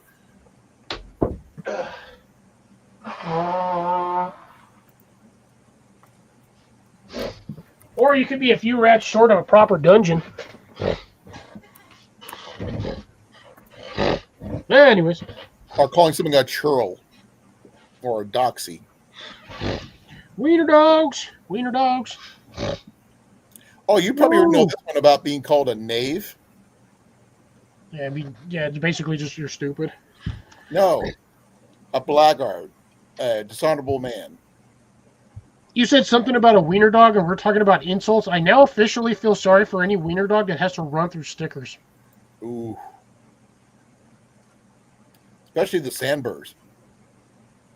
They stick. They don't. You don't leave them behind. No, female wiener dog or male wiener dog. I'm sorry now that that's like super. Or basset. cringe. Don't forget basset hounds. They drag. They drag their bellies. Now, basset hounds drag their ears. No, that would be even worse. So do cocker spaniels, by the way. Ear stickers. I've had to sandbur my mom's dog Buffy when she was a pup. She went through a whole bunch of those sandburrs. It took me 3 hours, and I wasn't allowed to cut it. I had to take them out each one by one.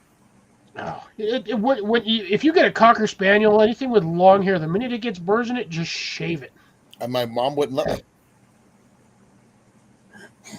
Because you'll be sitting there for the next 2 days trying to dig all that stuff It out. was her prize-winning, cocker spaniel. She would not let me do that.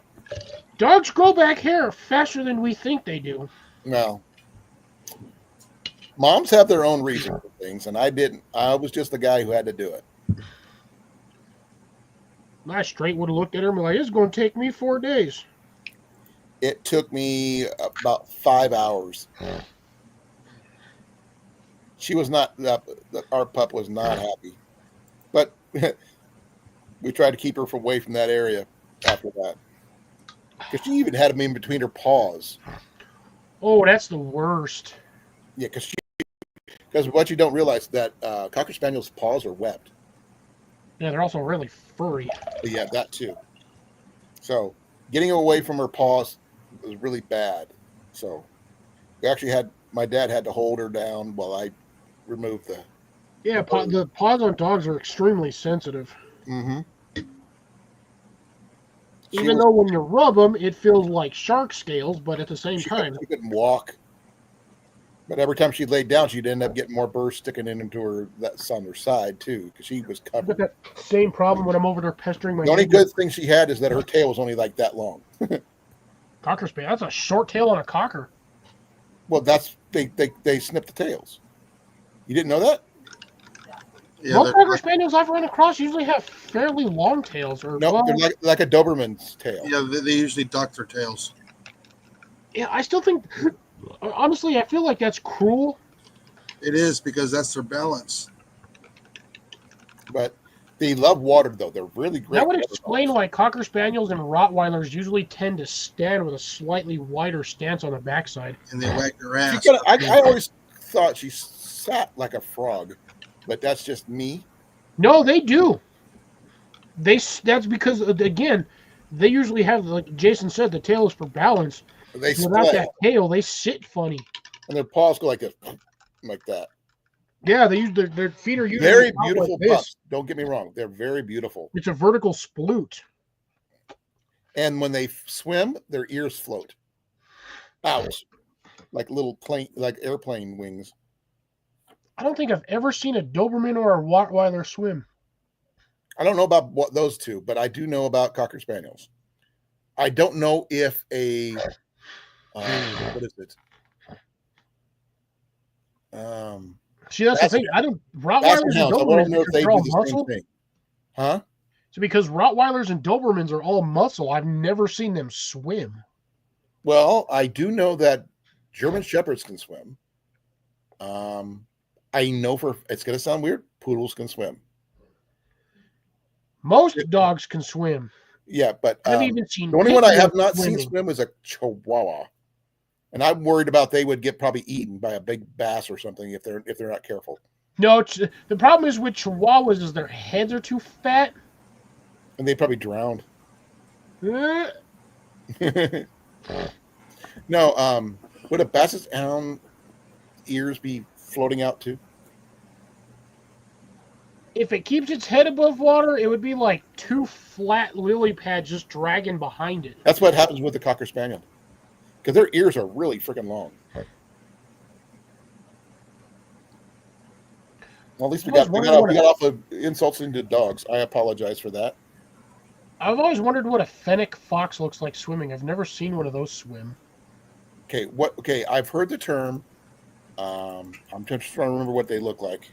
So it's like a desert fox with the similar stats of like a Chihuahua, but with like massive ears. And I mean like massive pointed ears. Yeah, and they're really tiny. And another name for it is the kit fox. Yes. Desert fox. Yeah, or desert fox. Kit fox. Okay. There's actually somebody named Jin the Fennec Fox here on YouTube. Yes. Has a video of it. I run across tons of fox videos on here. Like I watch them all the time, but I just never seen them swim. No, they actually have one at the beach. Those things have a high amount of energy. It's like a caffeinated ferret. Well, like I said, I'm watching the video now. It's about, how long is it? 2.2 minutes, 12 seconds long. And their ears, like you said, they're like bat wings almost. Yeah, they're like radar dishes. You could fart 200 miles away and that thing's going to pick you up. Oh, yeah. They're Yes. good for hunting animals under the snow and stuff. Now, where I grew up, we had kit foxes, believe it or not. They were pretty. I've had foxes in my backyard, but just the normal, gray ones. I can't own them down here. Well, we can't own them here either. They won't survive here. It's too wet. Yeah, same. Oh, here it goes. It's Fox is probably not your standard domestic like red fox, maybe. But again, It depends on the county, depends on the state, and what your local laws are on withholding exotic animals. Technically, that would fall into the category of an exotic animal, but I've even checked on that. Even with an exotic pet license, I cannot keep a fox as a pet.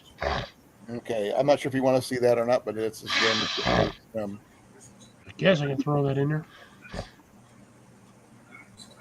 Damn, he's going nowhere fast. uh-huh. Look at that tail's pulling him down. Honestly, they don't keep the ears out of the water. He's He looks like a streamlined. very, very tiny dog He swimming. does. But that tail's Well, yeah, you yeah. realize that tail back there, that is like 4 to 6 inches of solid fur. Yeah, yeah, you That can see thing where wet. he's trying to dry off now. that's a good size one there. That's a big one. But that's what they look like. Look at that tail. At least they know how. It just they're not very good at it. God, I never realized how long the back legs on those things are when they're wet. Because they like to jump up and dive like Arctic foxes do. Well, they're like all foxes. Foxes jump up and then they just nosedive straight into the ground. There you go. I just wanted to, I did a quick check. I figured it might be something cool to see. And it was, actually. It's interesting. It's like a little, kind of like a little torpedo dog, but it looks. His ears just seems like a, slicked back and his tail went. So he was dragging an anchor basically with that tail. oh yeah, that tail wet probably weighs 2 pounds, 3 pounds. And it's not very big in the first place. So And they're short-haired. They're short-haired foxes too. They're not long-haired. except for the tail. It's because the tail's like a defense mechanism. It's like cats. Cat tail looks nice and sleek until you piss one off, and then that thing's like 4 times the size. But I do know the ears are for cooling, right? Yes. So that's cool though. Don't get me Yeah, wrong. well, and when you got 2 umbrellas on the side of your head, yeah, you straight out the side, you got it's like a T-post or a like a. I mean, I think they look very much like the Arctic foxes. Yes, Very similar in design. in They're all size, different, but yes. I like the ears and stuff. They're all the same. Arctic foxes have short ears. They're kind of the Arctic fox ear is kind of like a cross between a standard fox and almost like an otter. No, Ooh, Rob's working. Rob actually has to work on a Saturday. Sunday. Oh, is it Sunday for you, Rob? It's Yeah, it's early morning for him. Yeah, it's like 1 o'clock in the morning for him, isn't it? I don't know. I always forget the time 2 o'clock in the morning. difference. It's a 5-hour yeah, difference. you're right. They do have a small, nubby ears. Yeah, Arctic fox ears, they're short and kind of like rounded. It's more like puppies. They're actually pretty cute, though. I think I like them better than I do than the fennec foxes. I like the like kid puppies. foxes better. Arctic foxes have like husky ears. We get again because of the design.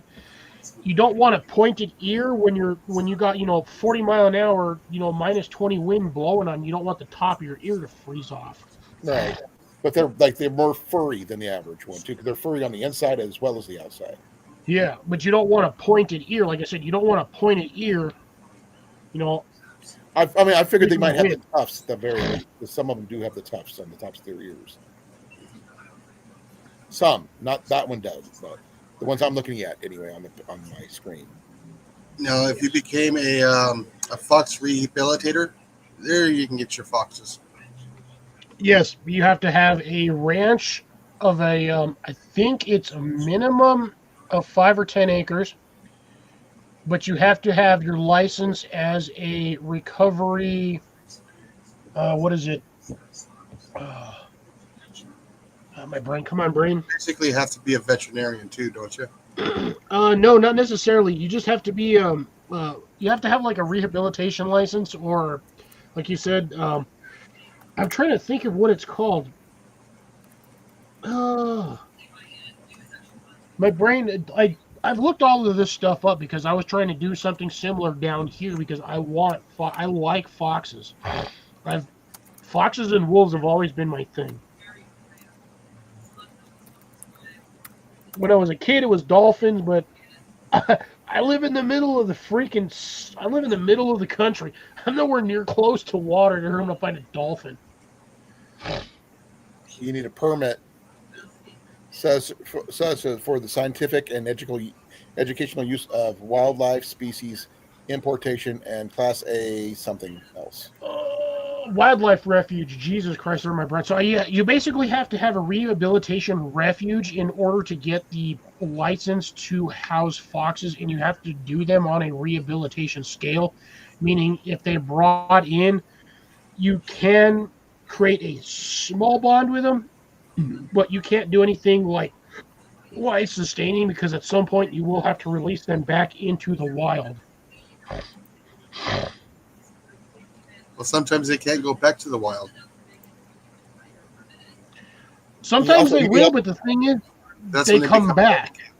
Okay, it Yeah, says here you need necessary vaccinations, permits, gain experience through relevant studies, internships, and volunteer work, and secure proper certification through the International Wildlife Rehabilitation Council. That's as of January 28th, 2025. From Indeed.com.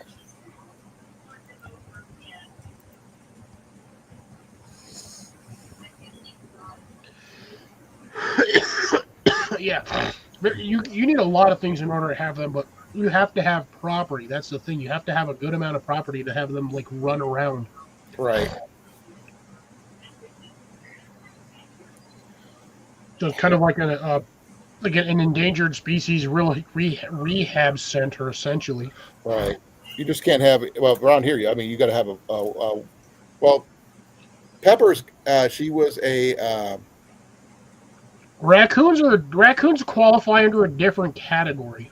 Yeah. Yeah, pests, a nuisance. Yeah, they don't qualify as an exotic animal because it does not take much to even a wild raccoon. If you get them from babies, they imprint on you, and that they're like geese. They're done. They're ducks, geese, stuff like that.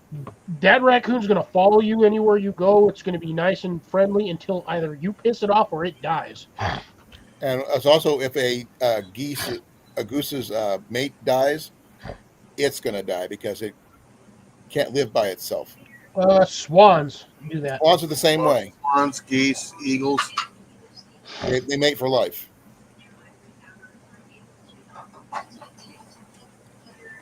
Oh, Pepper was a Foxes are the same way, veterinary actually. assistant. She's got a degree in veterinary, being a veterinary assistant. Foxes are the same way.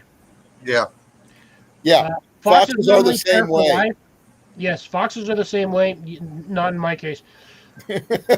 If a female fox loses her mate, she will. I think she usually won't find a mate again, and the other way around, the male will usually find another mate if the female dies. It's weird. Their social intricacies are not like your standard wolves or dogs or cats. Cat will go around getting cats four don't sheets, care. yeah, it just, well, yeah, we won't get into the semantics of that one, but cats do not have a life partner, Nope, cats are not. nor do dogs. They're just like, up, up, up. Something goes Well- into heat, they have no control. Yep.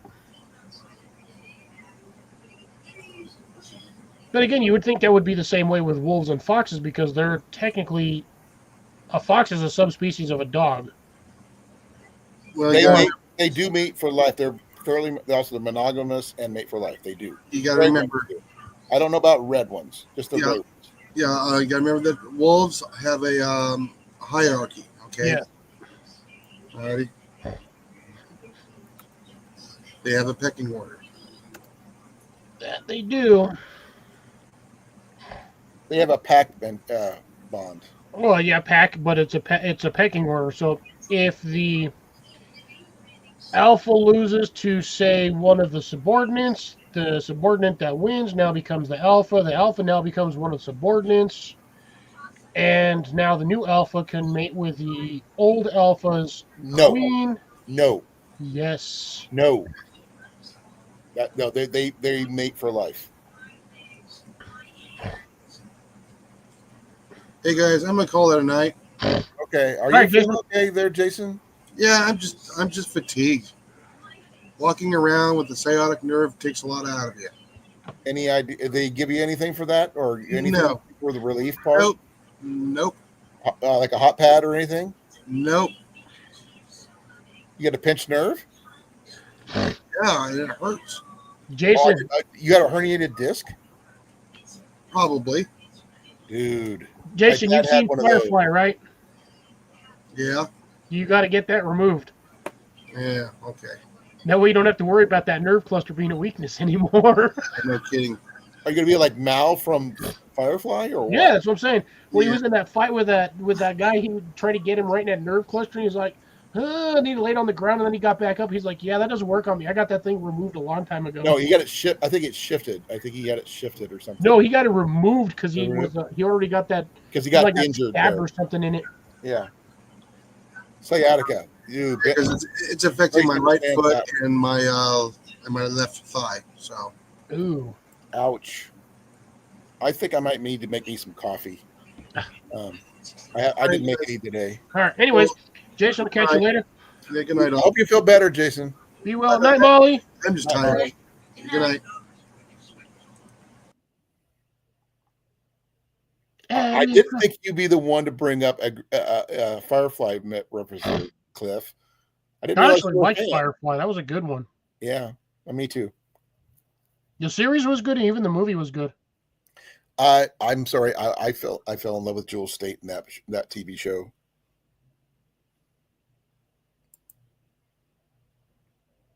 I know there were other pretty women on the show, but something about Jewel. Oh, the crazy chick? No, Kaylee, the mechanic. Oh, yeah. She was funny. She was my favorite. Not the little crazy one, the doctor's sister, not her. Yeah. Who escaped from her thing after it was like a certain song that would trigger her and she would just go absolutely nuts. She could fight though. There was that. She was a condition. That was what they were doing. They were Creating a basically weapon. engineering a warrior that would work on command. And A turn psychic on. one, no less. That's how she knew all the stuff that she knew, because she could read people's minds. Yep. Yep. But you always got to remember, I'm a leaf on the wind. Oh, that was so sad when Wash died. I'm sorry. But there's one thing that really messed me up, because I never got an answer. What was Book's backstory? They didn't. There was actually a couple of the characters they didn't really do a lot of. When those whatever the government guys didn't arrest him, didn't touch him when they usually do. They just took a look at his credentials and they left. Yeah, I think he was actually, when he was part of the government, I think he was an extremely high-ranking official before he defected. But even after he defected, they were like, we're not touching this guy. Before he became a preacher. But, oh, man. Yeah. It makes you wonder what the story was on that. That would just... Yeah, I think he was somebody with some extremely high power. I love the fact is that there's no rule on kneecaps. When he was shooting That a gun. can be replaced. He's like, oh, well, I thought you were supposed to shoot people. There's no rule in the book that says nothing about kneecaps. Yeah. Technically, shooting a kneecap is not. It's not a people. It's not killing anybody. I think anywhere between shoulder and torso can be a kill. Well, actually, depending on where you hit them in the thigh, it could be a kill shot. But yeah, I know, Rob, kneecap stuff. But yeah, But that's a book did that in the show. He took out somebody's kneecaps. He's kind of he said they're kind of fuzzy on kneecaps. Yeah. I think that was the general wording. But I will be right back, sir. I'm gonna go make me some coffee because I really need some. Take your walker with you so you don't tweak your knees some more. I got my cane right here next to me. I'll even show it to you when Crutches. I think you need crutches more than a cane. No, my cane. Actually, no. With the ibuprofen and I iced it earlier, it is better. Here's my cane. Not just cane. You need my walker here because I don't have our doorways are really narrow. It's hard to me get around the house that way. Sideways. Not with a walker. I can't. How are you getting around the house? Are you walking around the outside? No, with my cane, I can do whatever I want. It's easier. I just got to grab my coffee. Well, apparently this man thinks he's Jesus Christ. He can do whatever he wants with his cane. You better not have just set that on the chair. You should just grab her to grab his pot. This is the grabber they gave me.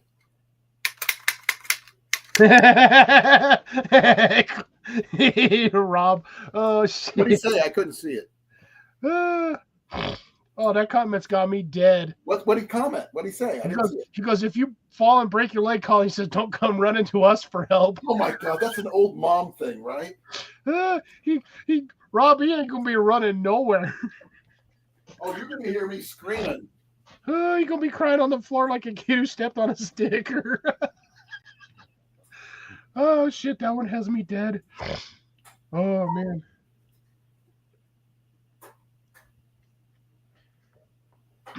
I don't know where everyone's at tonight. We have had a very small turnout, but yeah, whatever it is, what it is. It's Saturday. I know people got stuff to do. It's warming up, so most nights, if I see 10 people, I'm happy.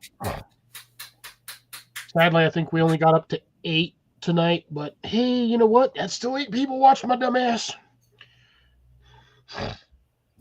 Pretty sure the constant sniffling doesn't help, but then again, I watch Jesse's channel and he does the same thing and he's still got like 15, 20 people watching him, so I don't know. Head, shoulders, knees. Oh, wait. You forgot the toes part, but yeah.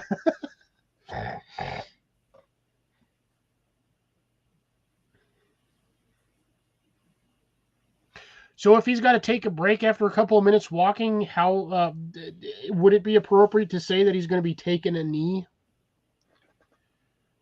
Cecilia's still here, yay! Oh, I went down to 3. I went from 5 to 3 just like that, man. Snap of a finger. Yeah, I don't know where all my usuals are. I haven't seen half of them tonight. CR normally pops in. Other Rob's normally here. Sometimes Dan pops in. I'm about to sneeze. Don't forget about Daniel and Tiffany. They've been pretty regular on people's channels. Especially yours. I am listening.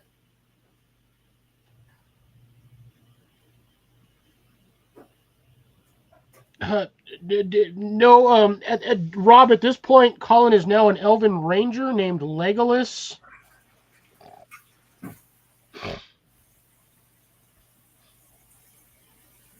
Don't trust the counter. Oh, that's me. I thought you were talking to Colin. Don't hang on to the counter. It might fall over. I don't know. I still would like to see at least, one of these days I'd like to see 20 people like normally, and just stay there for like a while. Would be happy. What's really funny is I even mentioned my live yesterday on Jesse's channel while he was getting 3 sheets to the wind making mixed drinks on his other channel. Nobody showed up. Yes, I did. Which is funny because I've checked. Shawnee's not live tonight. And she knows I go live on Saturdays. And I don't remember her saying anything about going live tonight. Yeah, she's not. She didn't have anything scheduled tonight. Oh, Also, God dang, what happened? yes. My nose is dripping like crazy. I apologize. All right, I forgot about that. I forgot I had the ability to do that momentarily.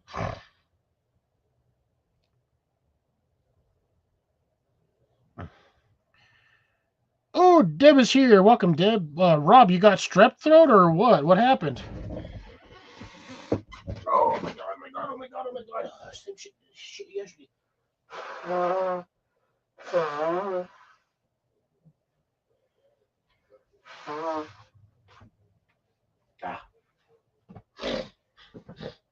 Oh, my stupid nose did the same thing yesterday, almost about the same time. It just started, one side just started dripping like crazy.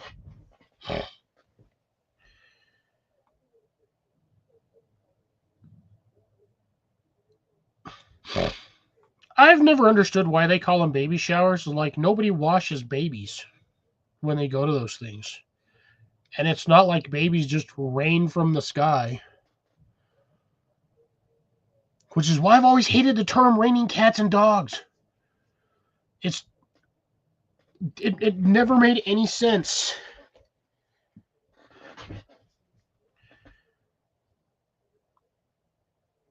Ooh. Is that possible strep throat? Because that's usually the only thing that would do that. Or, have you ever had, Rob, have you ever had your tonsils removed? Because I know in some cases, not everybody has them removed, but sometimes when you get to a certain point in life, you have to have them removed due to, again, vocal issues or whatnot.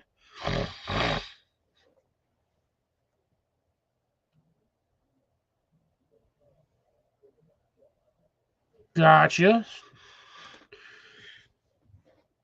Deb, if I may ask, you may or may not want to choose to answer, but if that is the case, was the toddler or the infant in question born with any side effects,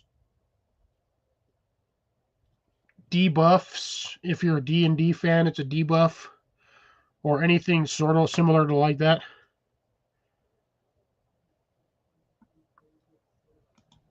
Ah, gotcha. That could be one of the reasons why you're having issues. All the swabs poking and all of that, trying to figure out what it... Oh, gotcha. So still in... Okay, gotcha. Okay. Understandable. So are they currently experiencing any sort of complications with the development, or is that just where they're at for the...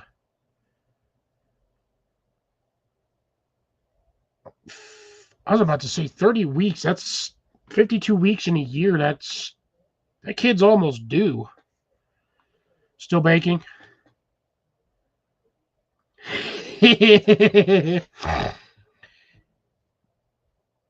I can almost guess which finger that is, Rob. That's really the only finger anybody really needs, unless you're Italian, in which case the only two fingers you need are these ones. Everywhere else, I think it's Australia or Austria. I believe giving the thumbs up is the equivalent of giving somebody the bird. I cannot remember what country it is, but I know for a fact there's one country that doing this is the equivalent of doing this. It's crazy, but then again, Italians are usually, they've got the, which basically means go F yourself.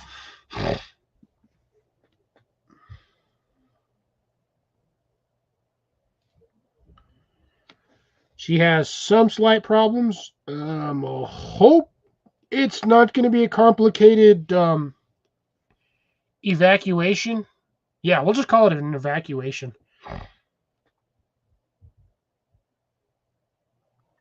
I got to see that on the YouTube site because Instagram doesn't do a...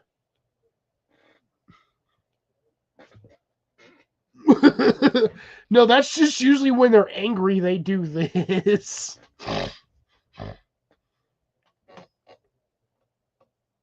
I needed a matzo ball on my meatball sandwich.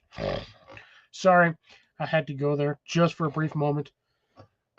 Not that I'm making fun of everybody, because everybody's got their own thing for certain stuff. I see how long it takes them to notice. Hop along, Cassidy. Okay. Get along, little doggy. I was trying to lift my foot over something on the floor, and I mean, literally had it that far, and it was like hurt like hell. Well, remember what happened the last time you didn't lift your foot off the floor. Landed you in the situation you're currently in now.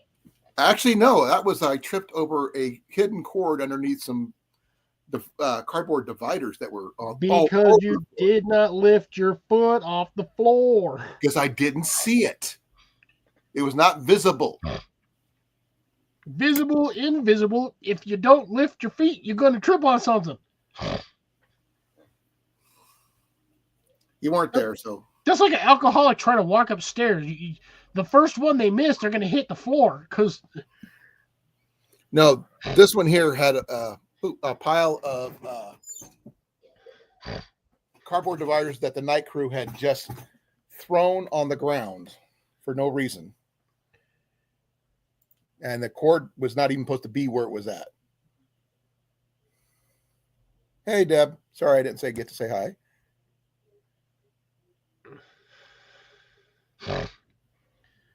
What'd I miss? That's me and Robert just making fun of hand gestures over here for certain things. Because Rob has a the inverted peace sign. No, he's got because he's talking about having to use fingers to communicate due to having a vocal regulation restriction due to some unknown factor. Yeah, I get it. So he was like saying the only word, he's got one finger that he uses to communicate, and I'm pretty sure which finger it is. And then we just started randomly going off on like certain hand gestures, meaning certain different things. And I'm over here, we're both sitting here making fun of the Italians. Okay, I'm gonna show you the gators that Ian found. First of all, we'll show off the date. All I see is us. 1943. I still don't see the date. You gotta lift it to the camera, sir. I'm trying to get it where else so you can see it because there's no light. All I saw was us. Flashlight. I don't need the flashlight. You just need to put the date in front of the camera. Let me know. I can't see the camera when I'm holding it up like this. Tell me if I need to go up or sideways or whatever. I think this says iamfi.co and up, down, sideways, whatever. 1943. Yep. They were originally they're spats, but he got it for $4. $7, but I would have paid $7 even for that. These are not leather though; they're canvas. Still would have paid $7 for them, considering those were probably $200 originally. Probably. But the thing is, you got a good deal on them, and they're really decent shape for as old as they are. I mean, other than a few stains, these things. I mean, these still work for what they're used for. Debris out of your boots and stuff. Ooh, I don't know. Sometimes those ankle wraps keep your ankle from breaking, but also keep your ankle from breaking. But and the fact that they're wrapped like 5 times makes them pretty much damn near snake proof. Well, these are not snake proof, but they would keep the debris out of your boots. If theirs were totally waterproof, maybe a little bit of snow or whatever, but I doubt it. I don't know what the boots look like exactly, so I can't answer that. A tapered piece of canvas and 2 rubber bands. That'll keep dirt out of your stuff out of your boots. Saran wrap your lower legs. Oh, God, no. Hell no. I've done that before. Jesus Christ. The amount of sweat that gets in there. And if you have that over the top of your boot, all that sweat just drips down your sock. I saran wrapped my knee when I just after my surgery before I could take a shower. Yeah, that you have to do so it doesn't destroy the stitching. No, actually, it wasn't part of. I was actually supposed to keep my leg outside the shower, but I tried saran wrap and it worked amazingly. The doc said it was okay. So yeah, because saran wrap is technically waterproof, but what they're trying to do is keep your stitches or your the cut or the incision from getting wet. Because if it gets wet and soft, they tend to separate.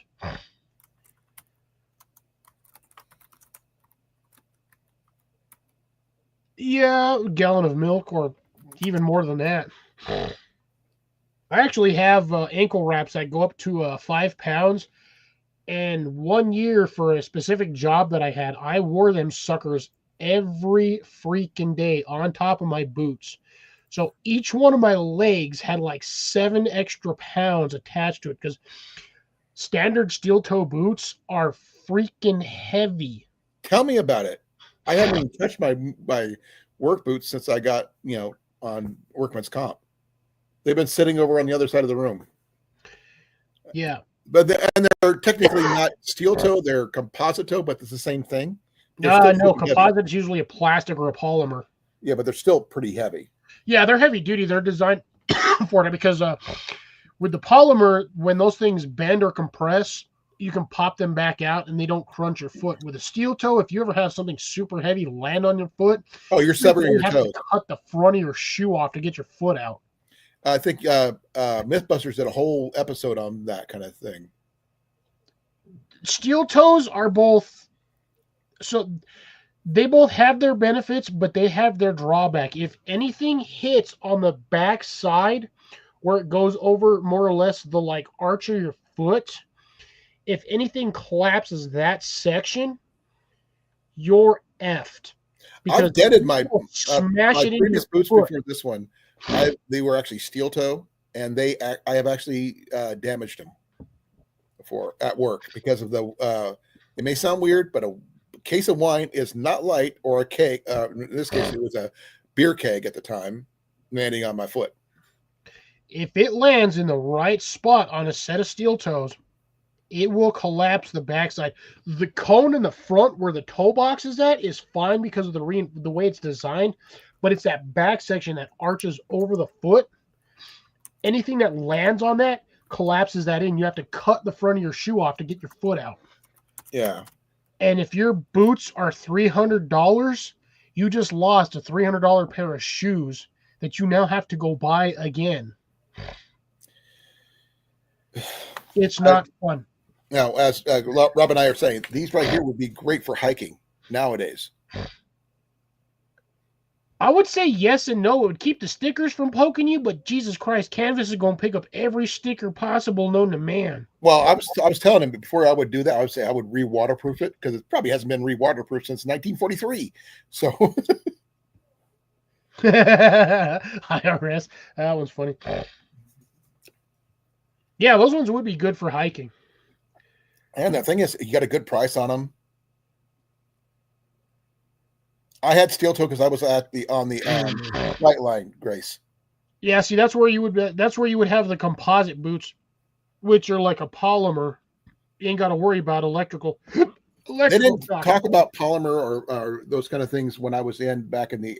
Oh, look who made an appearance! A Crackus, a Smackus, a Tackus, a Wackus. Yep, he decided to make an appearance. Smackus, a Tackus. Meow. I'm going to sit on Dad. But first, I'm going to rub my butt in his face. Look at that curly tail. I know. What's with that? Is he a freaking chihuahua? No, he's like a lemur. Now he's laying on my arm. Man. He's right here. I got my hand over here with my mouse on this side, and he's all sitting on it. Oh yeah. That's I just got to move my mouse just a little bit with my wrist. I got one for you, Colin. Make a 8x8 square box with tape on the floor, and I guarantee his ass will sit in it. Oh, he will do a 6x6. Yeah, do that. He'll sit in it. He'll just sit there. That reminds me. I'm not sure if you saw my the short live I did the other day. No, because I was at work. Well, it's still on my channel. I got something in from Temu. I I saw the thingy. It was a survival kit review, but This one. It's got it's got the jankiest paracord bracelet I've ever seen. oh, I know. Half the stuff in that is garbage. Actually, that's the thing. Not all of it's garbage. The only Right. thing in there that I would keep would be the paracord bracelet, the box, and the ferro rod. Everything else I would throw in the The trash. box, yes. The box does need one thing though. It needs the rubber seal to go around here. It does not have that. Ooh, yeah, that But always it does. I mean, it does have. Mylar sheet. Yeah, I don't know why they call it a blanket. That's not a blanket. That's a goddamn sheet. it's 4 feet by 7 feet. Really can't really do much with that. The ferro rod is actually fairly decent. Yeah, see, that looks like that's an LMF knockoff, but that's a decent one. It sparks really decent. I've tried it. Here's the one that's really surprised me. It was the flashlight. Got that No. exact same flashlight over here, but mine's actually dying. Now here's the thing. This one's a double A. Not Yeah. like yours is probably okay. Here's the thing. Does yours do this too? It used to when it worked. It also has the zoom lens, which Yep. mine's actually kind of stiff, but Yeah, mine does yeah, that too. it's literally, Colin. That Yeah. is that's literally the exact same flashlight. But there's no name on this one at all. This is a knockoff of Yeah, yours. look, that's literally the exact same flashlight. Yep. This one's not for. I paid less than $9 for all this, and the flashlight I consider decent. Yeah, this thing used to work. Actually, the best part is since this doesn't work, I'm going to take the lens out, I was considering doing the same thing. and you now have a magnifying glass, little mini one. Now, the other item that I considered halfway decent, not quite decent. That folding knife. I don't like the serrations at all. Never been a fan, but it does strike the ferro rod back here, and it's got a fairly quick release. And it's lighter than my my tack force. Yeah, I don't know. Yeah, like I've seen. I know exactly which kit that is. Amazon sells them for like $15. I got it $20. for $9 with shipping. And the thing is, this right here cuts. This little thing back here, the decently little sharp. cutter, does not. That piece of crap seatbelt cutter. Yeah. But I mean, like I said, it's almost decent. I didn't say it was. I said it was almost. See, the problem is with that supposed seatbelt cutter is here's the thing with that. Unless you have that pocket knife sitting either in your door frame or in your center console, which you're not going to have because that's considered a survival kit, you're going to put that in your bag in the back seat. Or in your back pocket. Oh, the back. You're not going to sit on that thing in your back pocket. No. This one here, I would consider this for something for holding your cell phone or whatever it is to keep it dry when you're not using everything else. Most people, when they buy those, the first thing they do is they stick that kit. They'll look at it and be like, oh, sweet, this has got whatever I need, and they'll throw that in their kit. If you're ever in a situation where you have to cut your seatbelt and that kit is in the back seat or in the trunk, you're screwed because you now have the only seatbelt cutter in there is in the back. Now, I still carry multiple knives on me, no matter what, that are sharp enough to do that. But my tack force is one of them, my Sheffield's another, and my Gerber is another. I have under my driver's seat, all I have to do is reach down. I have a tree saw, 14-inch tree saw.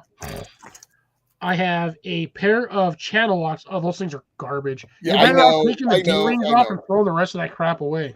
I'm gonna. It's for a challenge with JV, and I got to use it for that. But then I'm gonna try to rebuild it to the right way where it'd be a decent one. I'm gonna go get me an actual seal for the box itself to make it actual waterproof, and some other. Rob says use a liquid gasket to replace the seal. Okay, I'll try to see about that.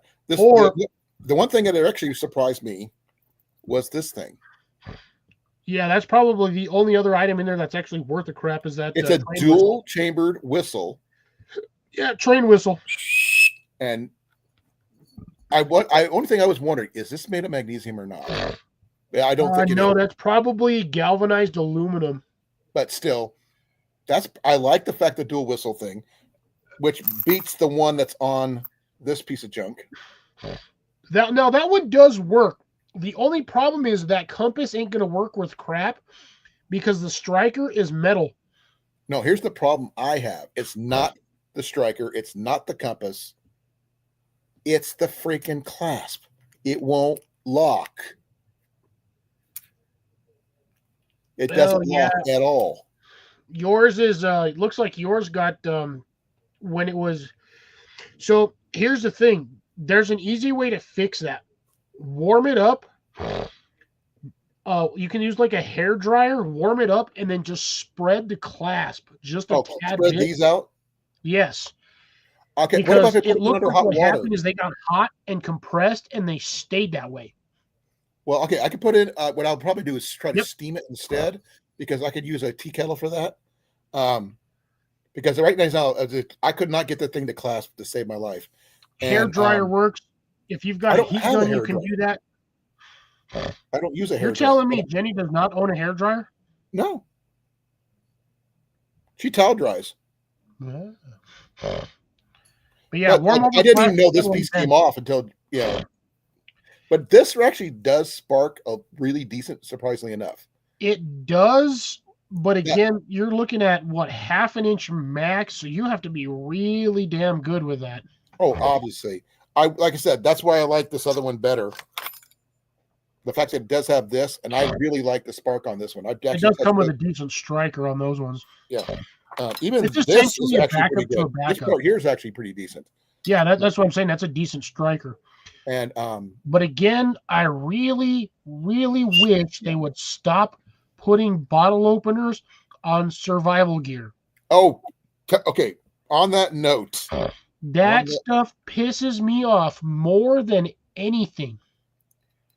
right there, That whole card, that thing right here. all Yeah. that in the trash. That thing is absolutely useless.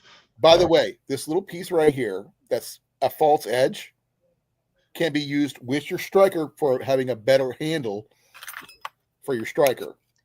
Yes. Sorry, it has not been used a lot, so I have to get this coating off. Well, don't take your coating off. If you're doing it for a challenge, you need to keep the coating on for the challenge to Right. then do it that way. Now, like I said, But it does work. It's just not.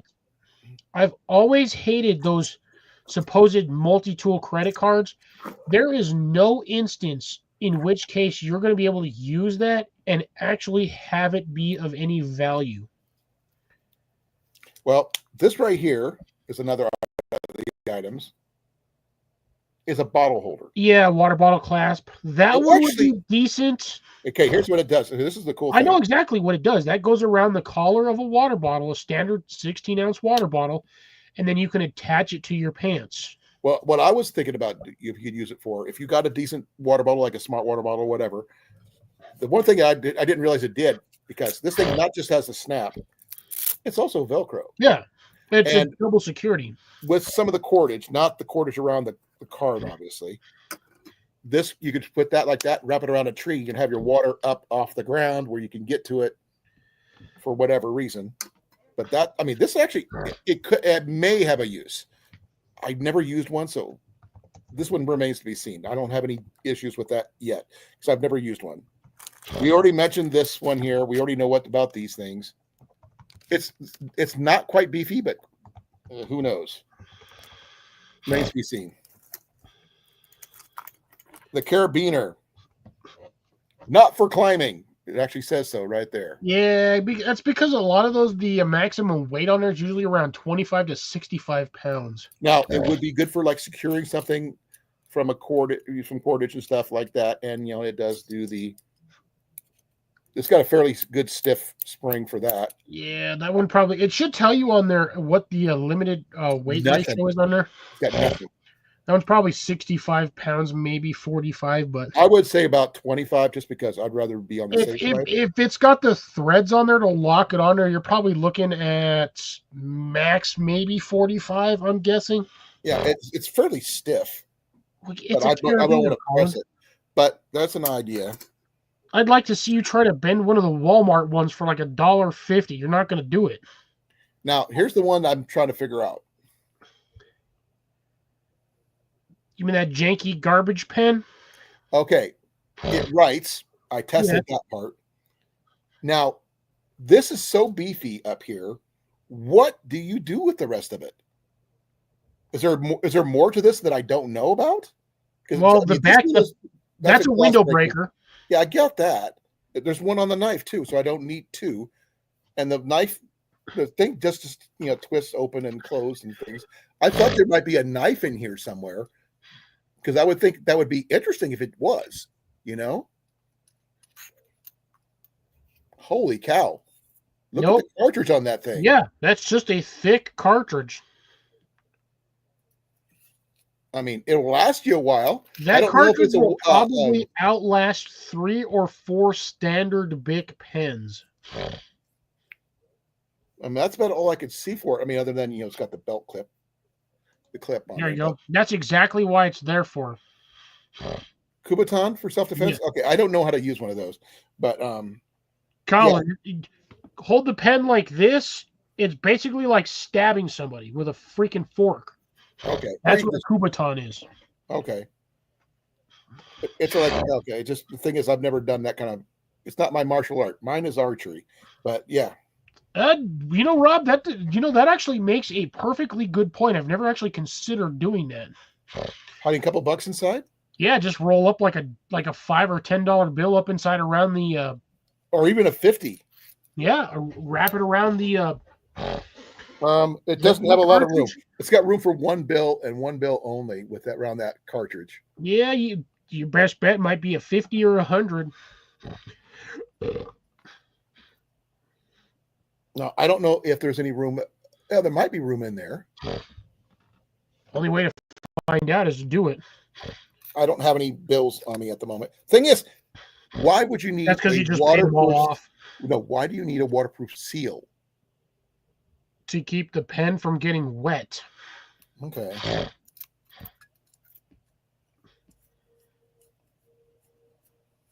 Most likely have a waterproof gasket on the front end as well, so when the pen is deployed, you don't get water in there. It seems to water and ink do not make for friendly fire. No, but that's pretty much it. And like I said, I'm not really happy with the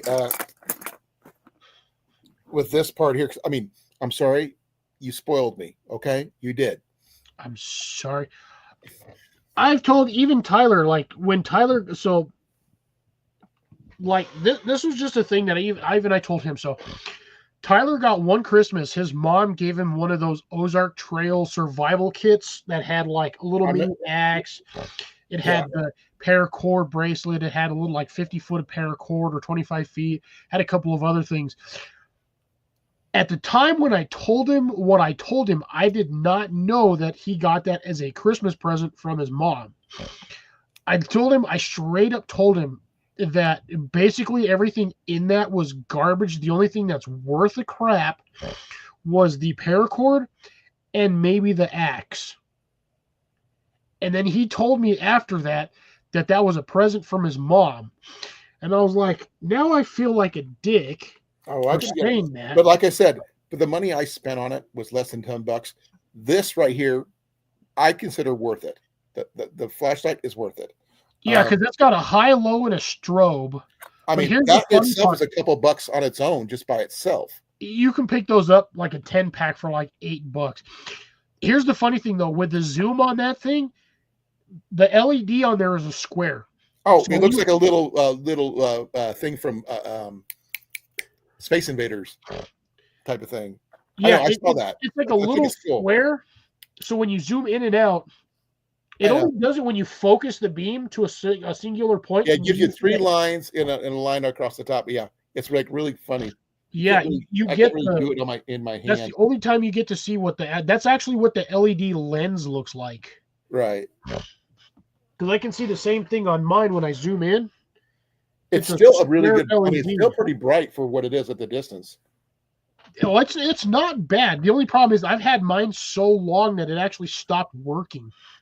Well, between myself, I mean, because I know how much a general ferro rod like this, even a Coghlan's, is worth $5 by itself of this, and this is comparable to my Coghlan's, and that's worth that. Plus, like I said, just these two items here is the money that I would have normally spent. So everything, I mean, the case, like you said, is worth it, and these are not cheap anymore either. Surprisingly enough. Oh, I'm telling you, man, you could get those flashlights. I shit you not. You can get like a 15-pack on Amazon for like $20. Well, I've been using something you can pick up locally. No. That's the Cecilia. That's the problem. The contacts on this thing are actually going bad. I've had this thing essentially since 2010. Oh, so this is like 15 years old. That's probably why yours is that. Yeah. Yeah, Mine's probably a I've used knockoff this of a thing knockoff so of much it no yours. longer works. Like I said, mine's probably a knockoff of a knockoff of yours. No, this is a knockoff. They make better versions. You can find these at like Walmart. But again, what does mine say? That was a battle box. This was only labeled as a battle box flashlight, but again, these are the generic ones. You can pick these up. They're like a dime a dozen. Well, the thing is, I didn't know until like later that I hit the button 3 times that it flashed.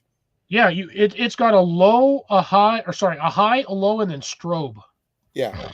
And someone said when I was on my thing on yesterday, he said, "Oh, does it do SOS?" No, it's not an SOS. It's just a flash. And I thought the same thing about the lens. By the way, if this ever broke, the lens would be the first thing I'd figure out how to take off. Oh, that's actually easy as hell. The top actually separates. So where you have the beveled edge, so that like pointy shit right here in the front. Oh, it's like you just screw it off? It just unscrews. So like the whole thing, look. Here, let me do this on big screen so you can actually see what I'm doing. I don't think I don't have a setup for that right yet. But here, look. Well, mine's one solid piece though. Mine does not unscrew. Yours unscrews, trust me. No, there's no line. It doesn't look like there's a line because of the way they have it secured on there. You should have some jimping right here on the front. Yeah, I got some that. like groove texture. Got that. But it's not as very pronounced though. Mine's like really faint. See? Yeah. Right above that is where it separates. Okay, right. Well, that does do that when you do that. No, so right here where you have that texture, right above that is where that unscrews. Oh, that part. Yeah, I've seen that. Yeah. Trust me. I'm not going to do it right now because I don't want to mess with it. I'm happy that it works. But yeah, it will unthread from that spot. There's one thing I am kind of sad that it doesn't do what my Olight does, because I can attach my Olight to my hat if I need to. But it works, and it works amazingly well, considering what I paid for it. And the fact is, some of the contents are junk, like I said. So, the card, some of this thing. That's the inside of what that lens would be there, Rob, would be. It's a metallic reflective. Not really a dish or concave. It's kind of like a really flat bowl. It's an LED though, right? Yes, and then here is the lens. Now, mind you, by the way, the lens is plastic. Here's what the lens looks like. Beveled, yeah.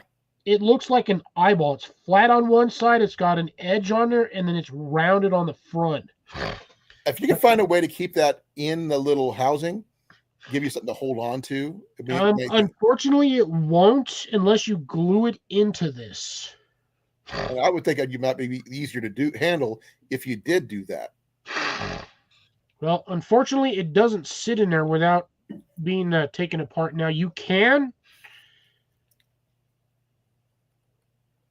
get this off completely, but you have to take the edge, you have to take the cap off, then you have to unscrew it from the inside and then take this part off. So once you get these two separated, then you have a little housing. But again, it's a plastic lens. You're not going to get too much off of it. Yeah, I know. Unfortunately, but it is a possible option in the future if you had to to get some kind of solar Yes. ignition. In an absolute emergency, it will work the same way a magnifying glass. Especially if your battery dies and you don't have a replacement and you're out in the middle of nowhere. Yes. So that would be like a last resort, folks. Not that I would do it. It's just the fact is, I was lucky to have a AA battery over in my bowl of batteries. Once I try to fix this thing, The best thing to run in there, Colin, in all honesty, is a 14450. I don't own any of those. And that would be, it's basically an extended. So this is the 14450. It's a 3.7 volt. This is the one I was talking about earlier. 750 milliamps at 2.7 volts. Okay. Or sorry, 2.8 watt hours.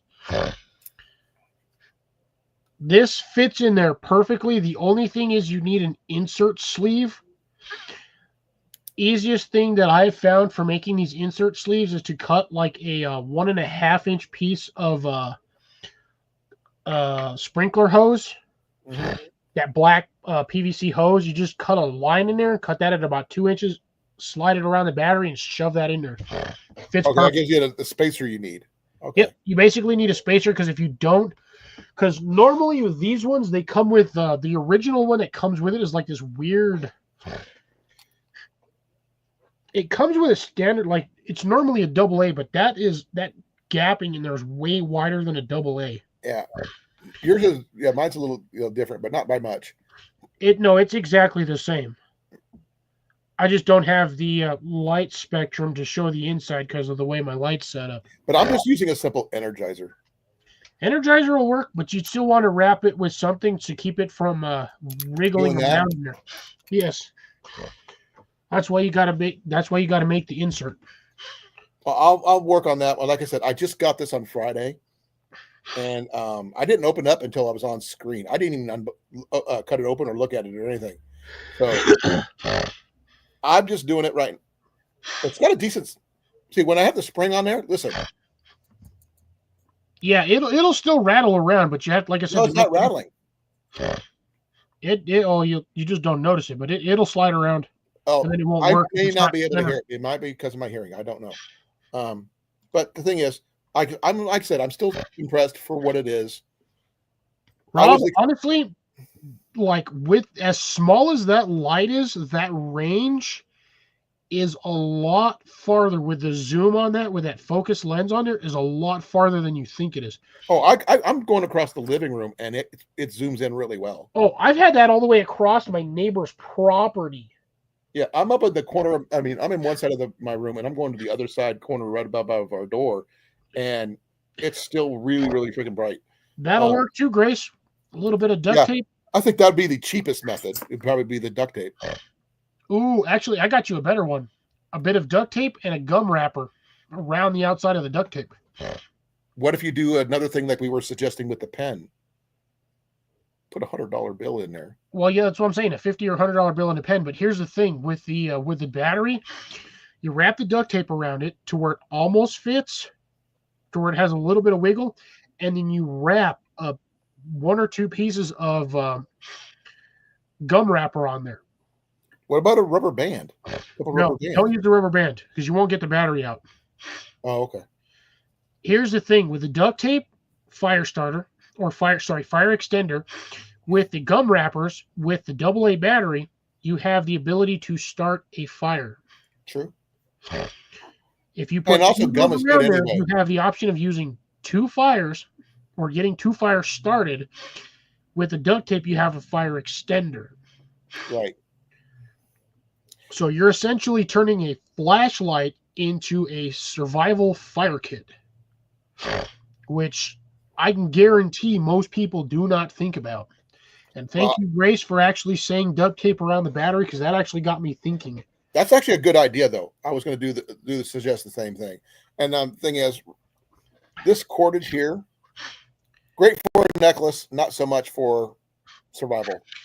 That cordage is the most basic, janky, essentially utility cord. It's not even survival cord. It's utility cord. All right. Good night, Cecilia. Be well. Be safe. Have a great one. I mean, if they still made bottles with actual, caps, that would be a perfect one.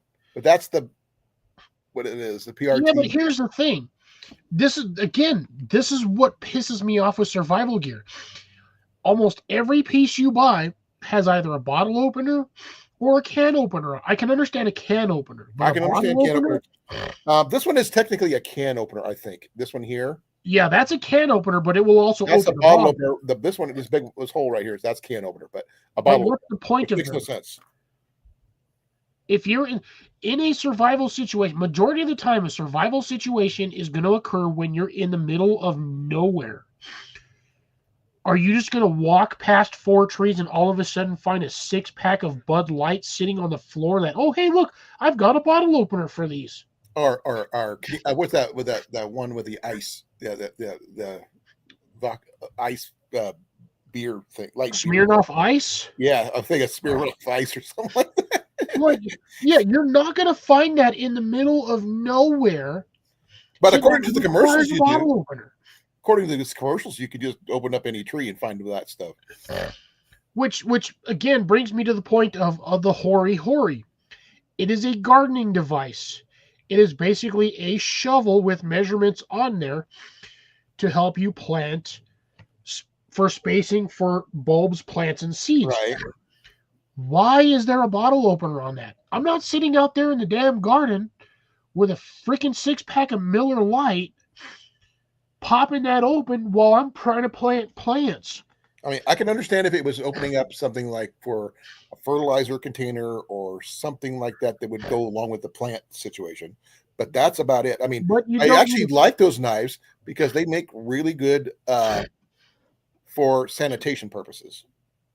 Yes, it's essentially a trowel with measurements, but it's a slightly longer one. But at the same time, it's a beefier one. Why do they have to have a bottle opener on it? Oh, yeah. Makes no sense. Stop putting that crap on everything. Now, on this thing here, if they would have put a imitation Grim card in here, that I would understand. I wouldn't even take the imitation ones because that steel bends. No, I'm talking about like just basic fishing ones. one. Basic fishing one. Nothing fancy. Basic. Got some fish hooks on there. Not the archery ones because you know what I think about those. But those, you'd be surprised. Honestly, Colin, that steel is a lot sturdier than you think it is. Well, here's the thing. If you have an extra one, you just tell me how much you want for it. I will buy one of those extra ones off of you. I have to find all of them. If I have one, I'll just send one to your ass. You can try it out there. I will pick up some shabs and try them out. I will do that. See how well they do on my deer out in the backyard. Yeah, see, exactly, Grace. Even if you needed to open it, I mean, you could use a rock, a stump. Oh, speaking of big lighters, I picked up something from Garage Grown Gear that I was going to use for my survival kits because they have these refillable Bics that uses butane. Yeah.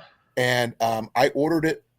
It came originally from Minnesota, I think. Probably came from Pakistan. No. It shipped out of Minnesota. It got all the way to Des Moines. Then it went to Michigan. Why? That's like the opposite direction. Oh, I it's a whole spiel. I've actually I'll give you a list because it's really funny because I'm like following it trying to figure out why. I have no idea why. If it's already in Des Moines, it's like a 2-hour drive the other direction. I know. Why the hell they send it all the way to Michigan? I don't know. I just I didn't. It's just stupid. I got to figure out which one one's my orders that I ordered items. There it is. And it was from Garage Grown Gear and everything else. I was following it, and it got to Des Moines, and then it took a left turn in Albuquerque. Jenny made that. It shipped. Okay, sorry. It shipped from St. Louis, Missouri. My apologies. Initially, and now it then went to. No, it started off in St. Paul, Minnesota. Went to Des Moines, straight to Des Moines, to Pontiac, Michigan, to Chattanooga, Tennessee, to Nashville, Tennessee, It is now in St. Louis, Missouri again currently, and it's supposed to be here on the 18th.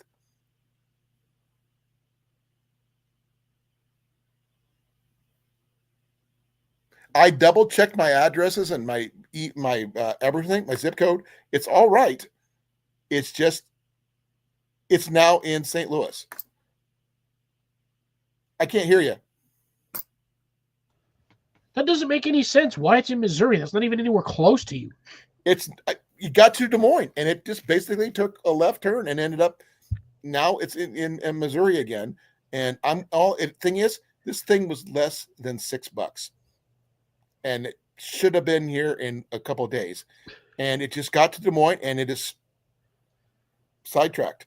Yeah, I would have Jenny check, make sure the addresses are all correct on there. No, I checked it because I went back to the site where I ordered it. Yes, but you're also dyslexic. Remember that. No, I have it set up. I know my address, and I double checked it, and it's right. Even my phone number is right, but somehow it's stalled and flipped in. Okay, I'm just gonna. Isn't Flint in Iowa? No, here I'll show you. Or is that Minnesota? Minnesota. No, it's Flint, Michigan. This is from UPS.com. I'm not showing my final address, but for some reason, start off at St. Paul, Minnesota. Then it went to Des Moines, straight to Des Moines. Should have been here on the day it was supposed to be. Then it's transited to the next facility, which should have been Newton.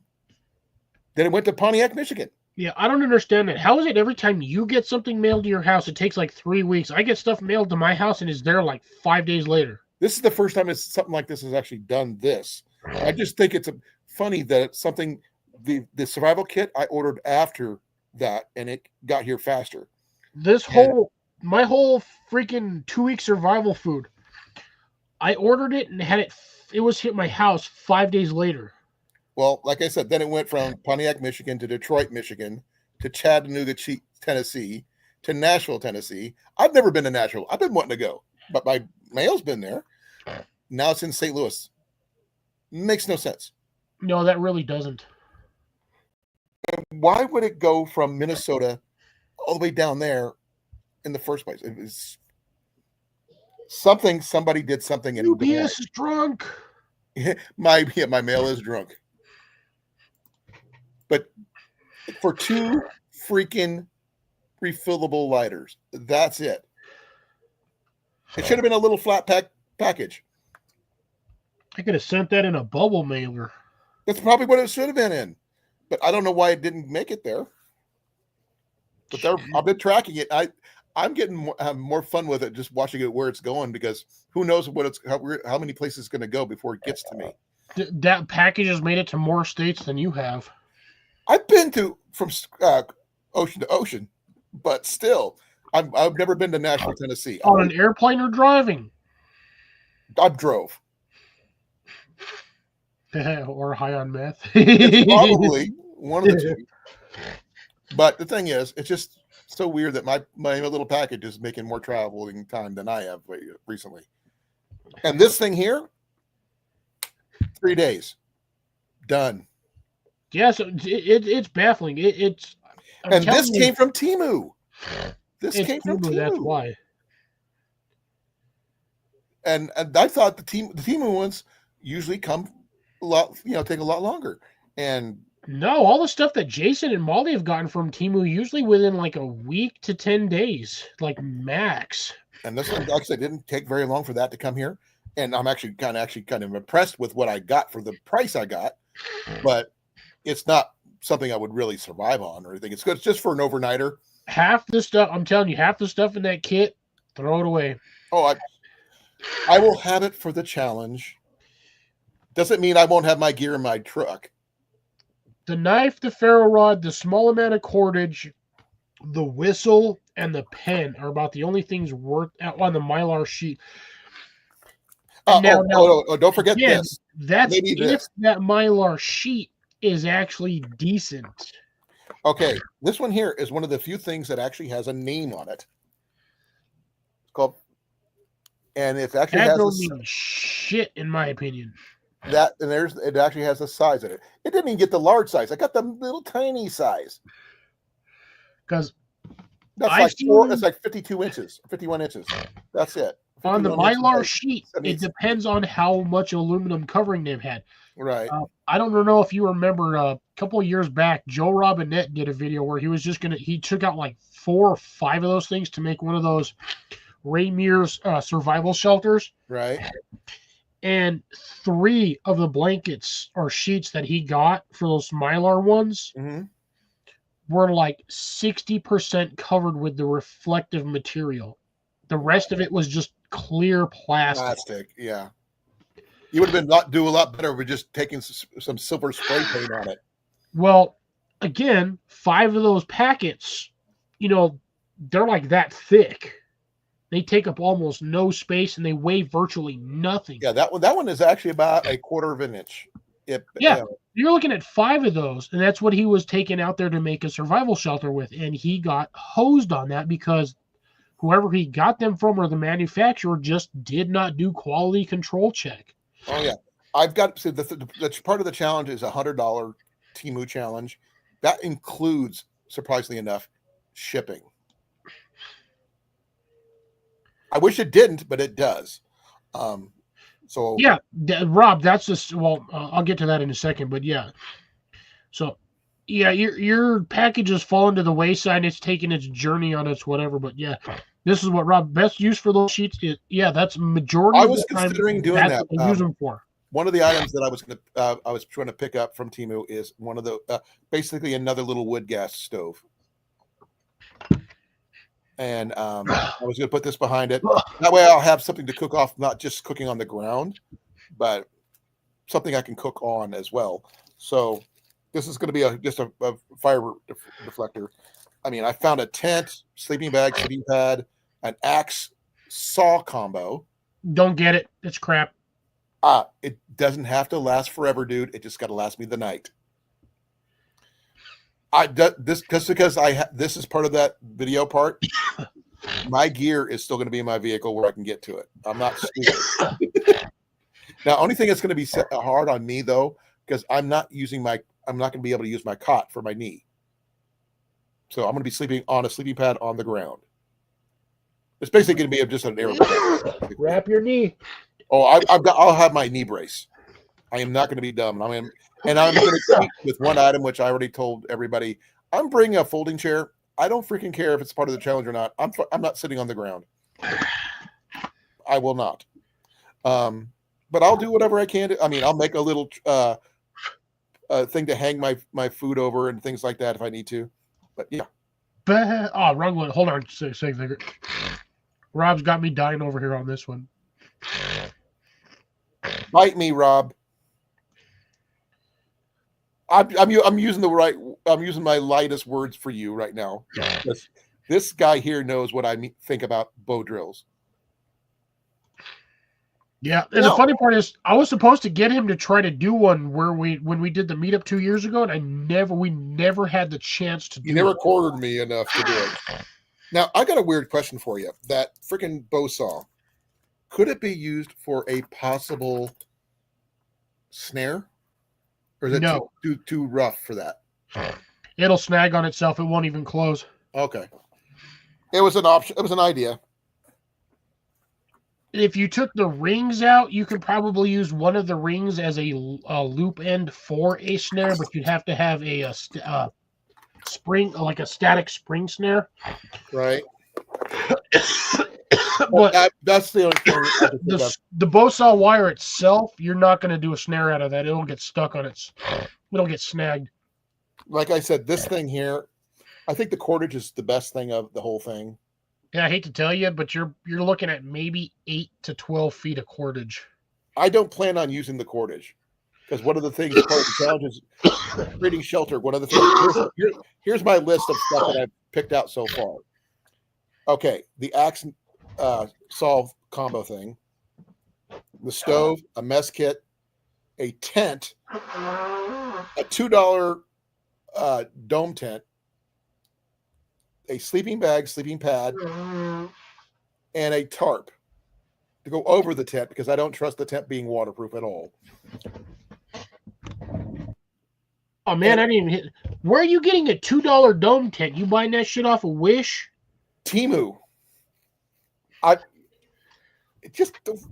Trust me. I've been doing those special, 1 cent deals and stuff, doing as much as you can, and we are allowed to bring our own food, so we don't have to do a catch and cook or anything like that. We can just cook our own food. But I'm bringing enough for I can have some coffee. I'm gonna, that kind of thing. I'm gonna eat decent. I'm not gonna be, I'm basically building a backpacking setup because that's what I tell you right now, that $2 dome tent from Temu, your ass ain't fitting in that. Oh no, I did the measurements and guess how much I make it by. You ain't gonna fit in there when you get that tent. Watch. I think the one thing I'm gonna have issues with is not the sleeping bag, not the tent, not my height. It's my freaking air mattress. You're gonna have to sleep in that thing corner to corner because you ain't sleeping vertically or sideways. I was planning on it. That's the only way. That's the only freaking way I was going to be able to do it. And if it's a chilly night at all, I could do something similar to what Rob or whoever it was, Rob or Grace, one of the two. I could put a reflector behind the fire going towards the tent, doing it that way. But that's about it. But the let's see here. See if I can find it here. Ooh. See if I can find that item that I was going to show you here. Dying over here. Because they actually had some stuff. Where is it?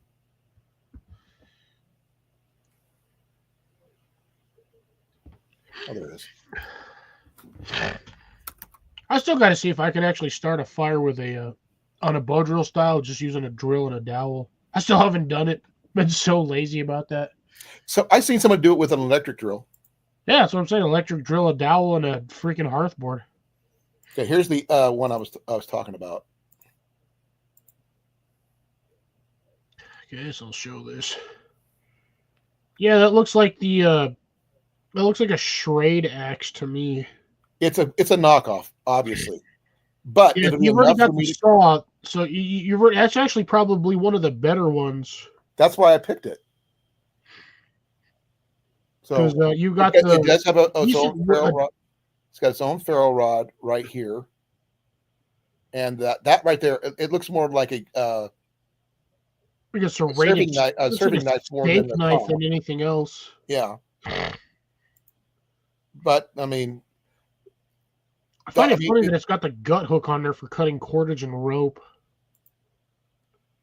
But it's like I said, it's got that stuff. And I can wear it on my belt if I need to.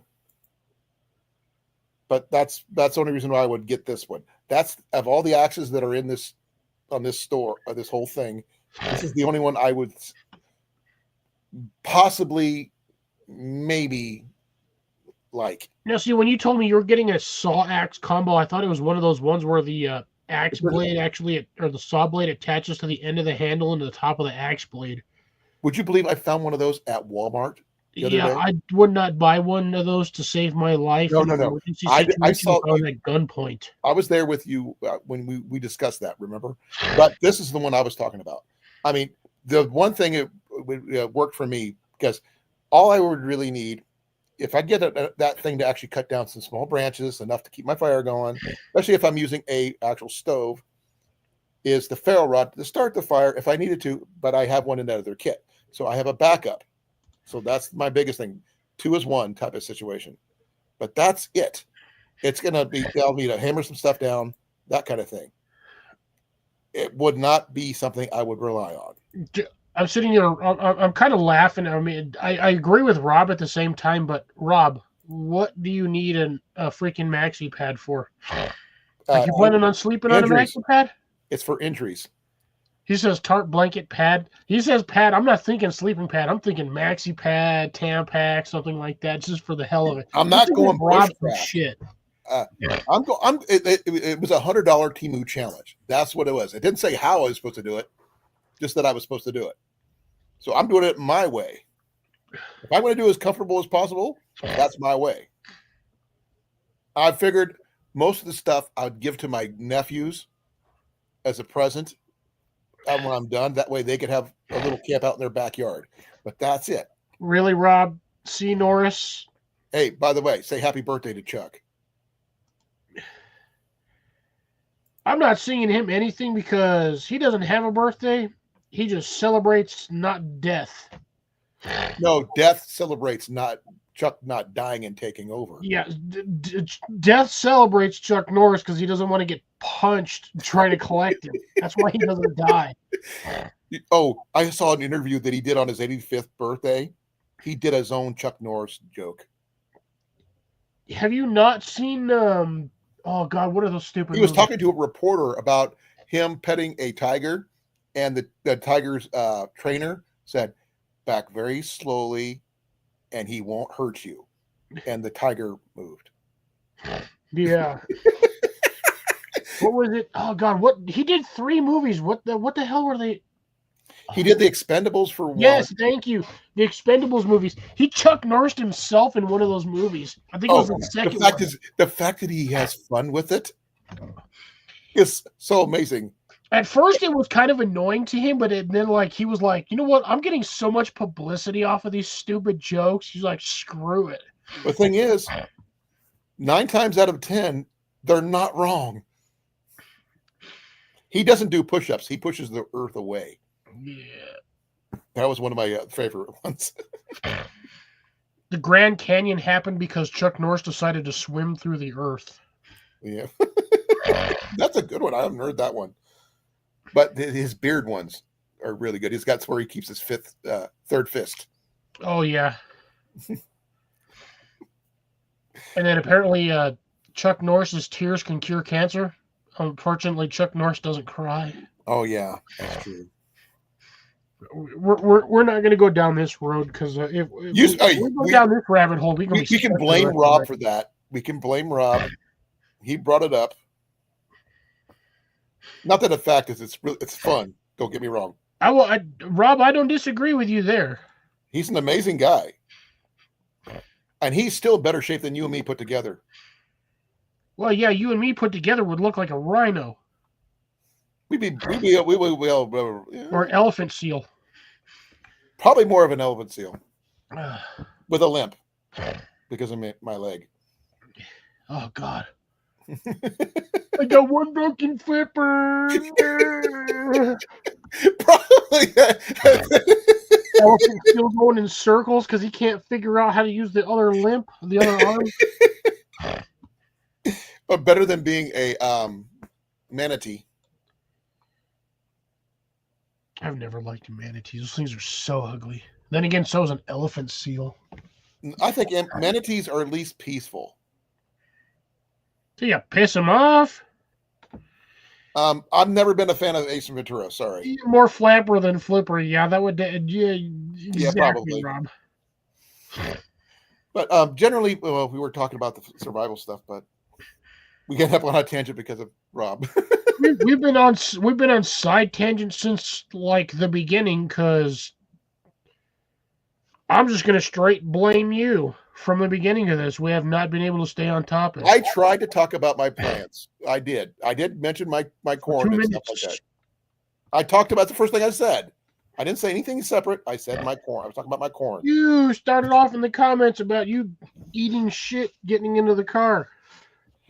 It was the thing is I'm able to drive now. That's the big thing. And I was trying to get behind the steering wheel, and my freaking boot caught the edge of the door. Shouldn't be driving after surgery in the first place. No. I wasn't allowed to drive I was not allowed to drive for 2 weeks. It is the 3rd week. And I had the seat all the way back, and I was bringing my foot in, and it caught the edge of my boot and did that. Tweaked my foot to the side, which tweaked my knee. And I did everything but cuss out the sun, according to Ian, because he was with me.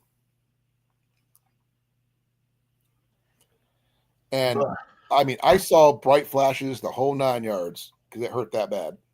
Oh, yeah, it's like getting kicked in the groin. cherries. God damn it. Gesundheit. No, if it was tight, I wouldn't be doing it.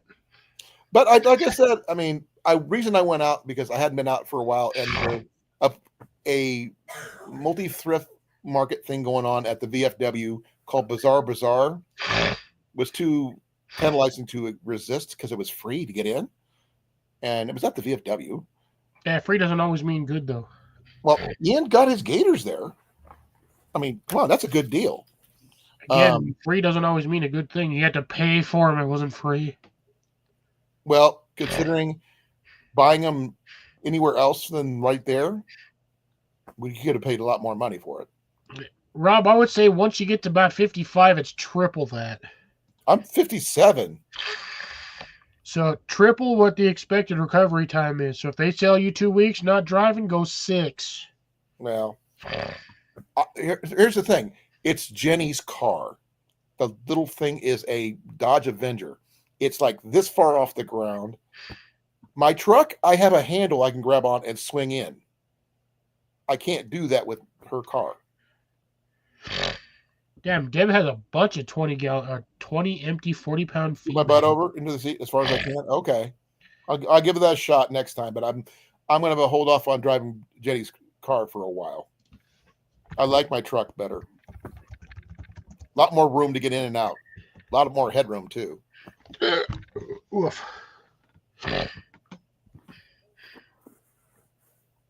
Just so you can read that more. The empty feed bags idea is pretty cool.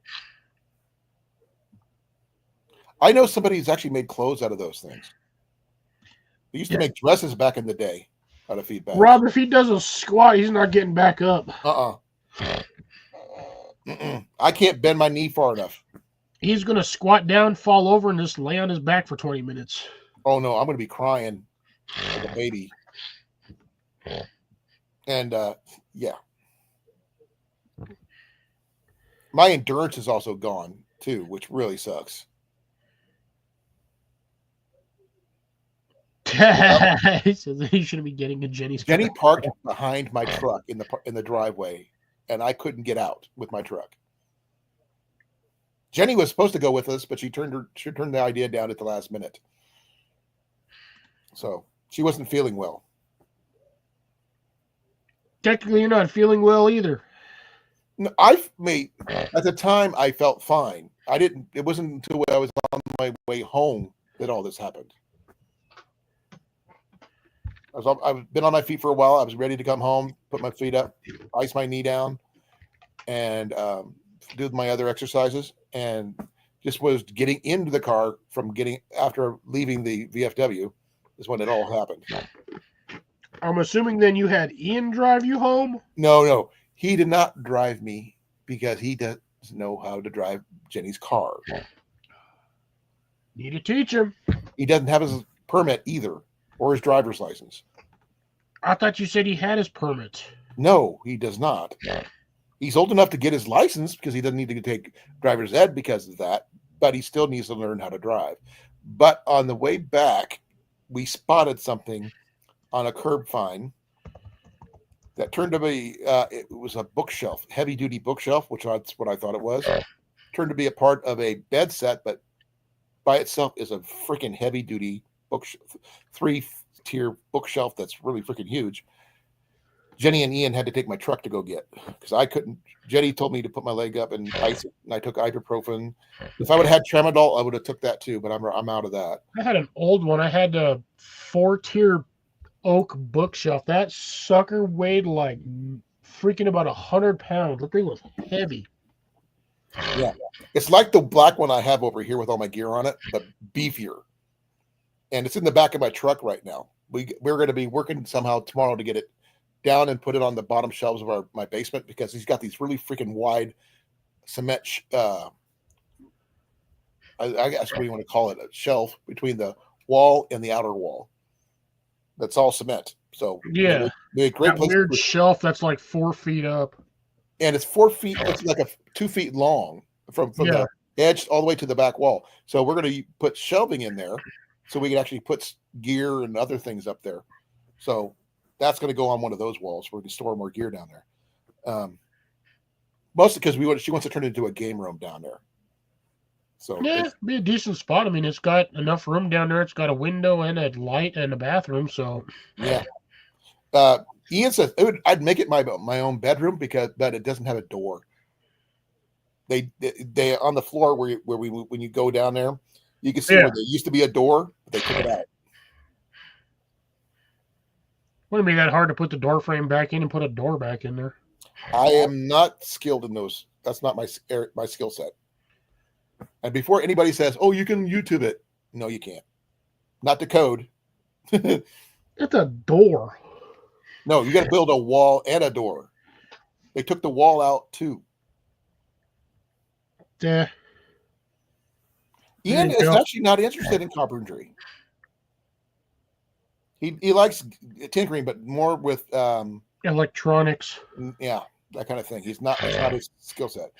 He likes the amount of room down there, just not the fact that there's not a lot of privacy down there. Because we have to use the laundry room. I thought the laundry room was upstairs. It's downstairs. Ooh. Jenny and Ian have been having to do the laundry. Before I got injured, that was my job, is doing laundry. Now I have to. I can barely make it to the back porch because it's little freaking one step down. I can't do it right now, and especially now, even worse. Backflip. I am. I'm not Daredevil. I can't do acrobatics, and I'm definitely not Spider-Man. I'm definitely not Wolverine either, even though I feel like I'm heavy as him sometimes. But I've got plans in place. I just got to be able to get more mobile. Okay, well, that's going to take time. Don't force yourself to heal. Today was a faster big, than you can. You're not going to help wake-up yourself. Today was a big wake-up call because I got to slow down. Because I mean, I'm trying to push myself. Yeah, that's not the greatest way to heal. If you push yourself, you're just going to cause more injury, and it's going to be worse for you later. Well, the thing is, the reason why I push myself because when I told you about my accident when I was 6 when I got hit by the car, and I had to learn how to walk again. It's because my whole leg atrophied for being in a body cast. Yeah, that's what's going to happen when you're in a body cast for 6 weeks. Longer than that. It was like 3 or 4 months. Yeah, Because it was around my waist all the way to my toes. So I had to learn how to bend my whole leg again. I was trying to do myself just like I did then, but I realized I can't today. So I probably won't get back to work and probably till after June. That's assuming you still have a job there, to be honest. That's one of my worries too, because they technically can't fire me without cause. And this is not a cause. You've been out of work for 3 years. Nope. I actually stopped working at the warehouse in February of last year, and they put me on a temporary job over at the DAV store for 3 months. Then they put me on straight workman's comp after that.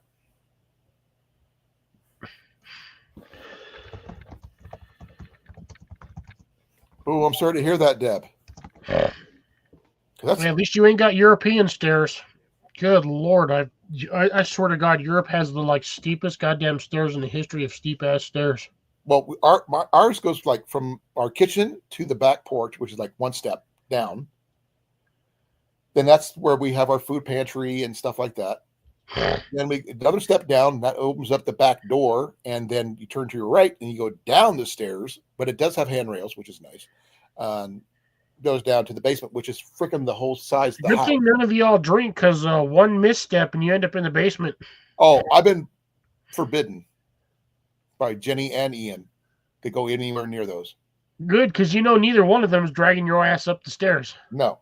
Once you down there, you down there. The only ones dragging you out are going to be the EMTs with a stretcher.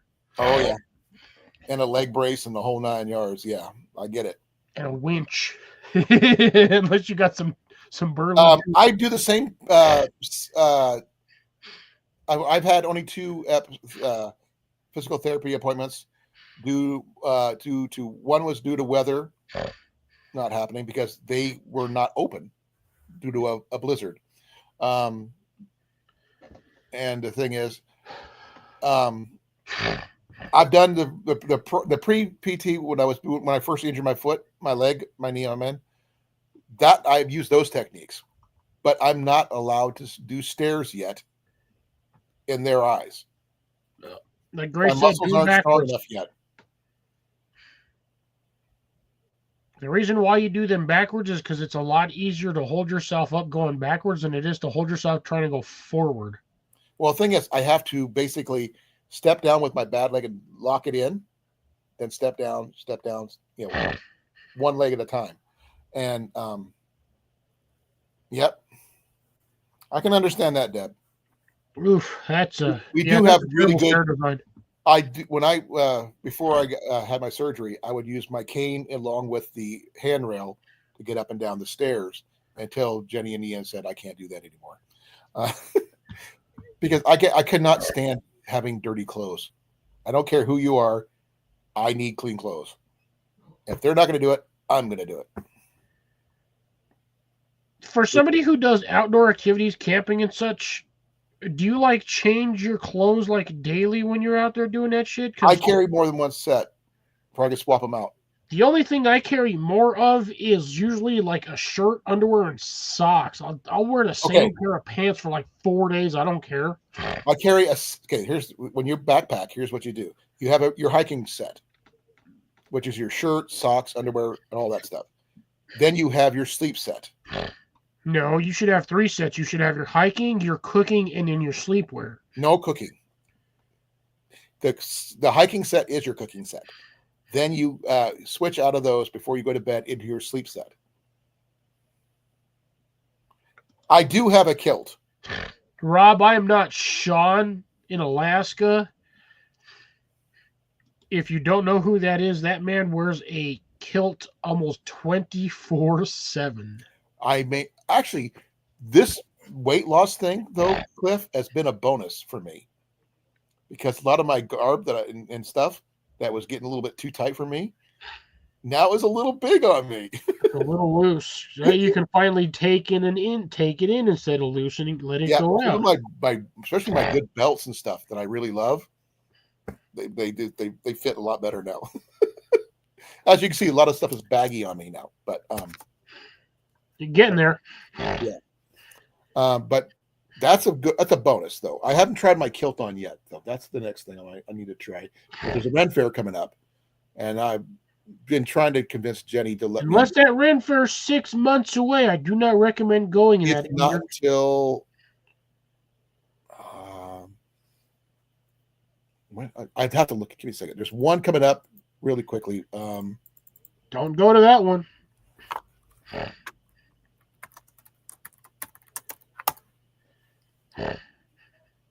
It's not till next month. Don't go to it. I'm going. If you cause yourself more problems, Oh no! Here's the thing. I've been ordered. If I have to sit down and stay in one place after a little bit, then that's what I have to do. So I am not taking my walker because I will not touch that thing again. It sucks. I'm going to tell you right now, Colin, 100% honest. If you go there and you injure yourself, do not come crying to us on the channel about, oh, I hurt my knee because I went to this. Well, I've warned you not to go. If you don't want to listen, I will not mention hurt yourself. That's your fault. Though someone did mention if that did happen, that means I can probably end up cutting my leg off at the knee and putting on a peg leg. But I don't like pirate characters. Yep. If you fuck up your knee because you went, that's on you, not on us. I ain't gonna help you. No, I understand. I've helped you by telling you not to go. And I accept that criticism. Thank you. But the thing is, I have a plan for something else down the road. What in the hell is a utility kilt? It's a modern kilt, sort of built like a set of hiking shorts with carpenter pants shorts, like carpenter shorts with all the pockets and stuff. But it's a kilt. They usually make them out of canvas. Sometimes they're still out of wool, but not mostly canvas or denim. Or I could rather just wear pants. It's like compact camo pants in shorts. They do make them in camo colors too. They make them in all colors. I know a lot of people get them out of heavy duty canvas. Oh, that shit hurt. I just got my regular kilt that I usually wear. So I haven't tried that on yet. I need to though. Now that we've talked about it, so I'll give that a shot. Yeah, I don't want to wear a kilt. Oh, I'm not planning on being up for long. I mean, because this place, I've been scouting this place out for a while. It's all level, which is really nice. I'm not doing any hills. I need to do some shopping for something else I'm planning for September. Yeah, well, that's in September. That's like 7 months away. There's a reason why, because it's going to take me that long to build what I'm trying to do. Because I'll give myself a chance to super heal and also build the outfit that I want to build. He's building a handicap ramp. No. I'm actually designing a cosplay right now. Yeah, I'm too lazy to design those. Well, the idea is out there, but I have not tried it yet. So I'm trying to see if I can get it to work. If it works, amazing. Here's the thing. I convinced Ian to help me do it. He's going to do it with me. So I've had a great kilt there, Rob. But the ones the wool we get here is really super lightweight wool, not the heavy duty decent wool with all the lanolin you need in it and everything else to keep it waterproof. But I just got the basic modern kilt. I can't do it. You can't do kilts? No, with that amount of heat around my nether regions, I'd be dripping like a You'd be freaking broken surprised. faucet. They are freaking comfortable. They are. Yeah, if you don't generate heat, I'm a walking heater.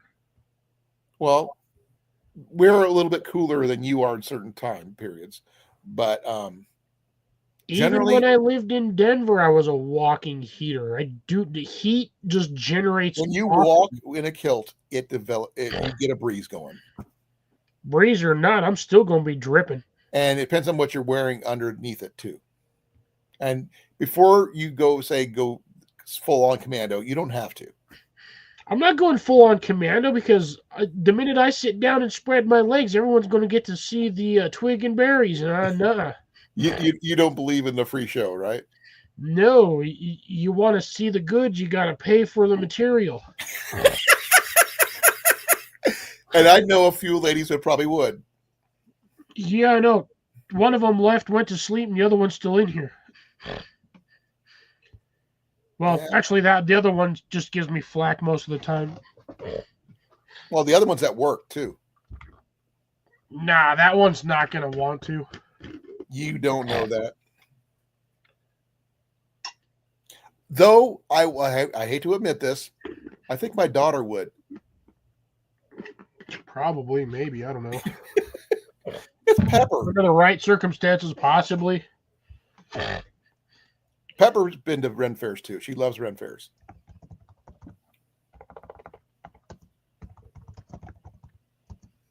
My niece, who took our wedding photos, she is coming to the next Ren Fair too because she loves those things too.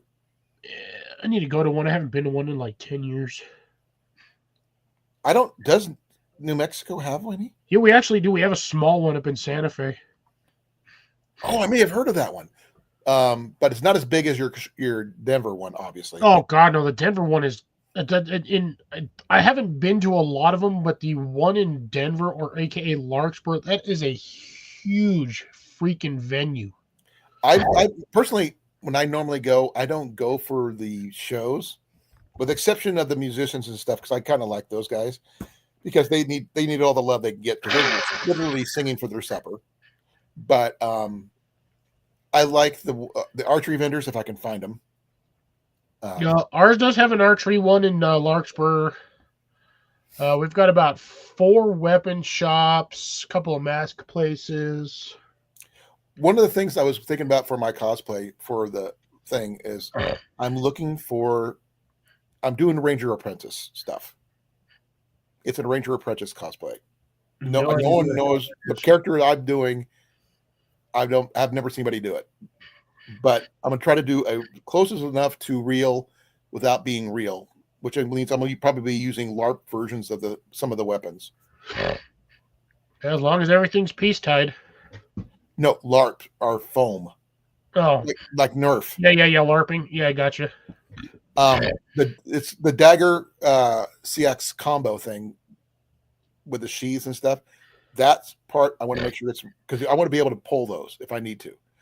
The bow is going to be on my back, locked next to my quiver.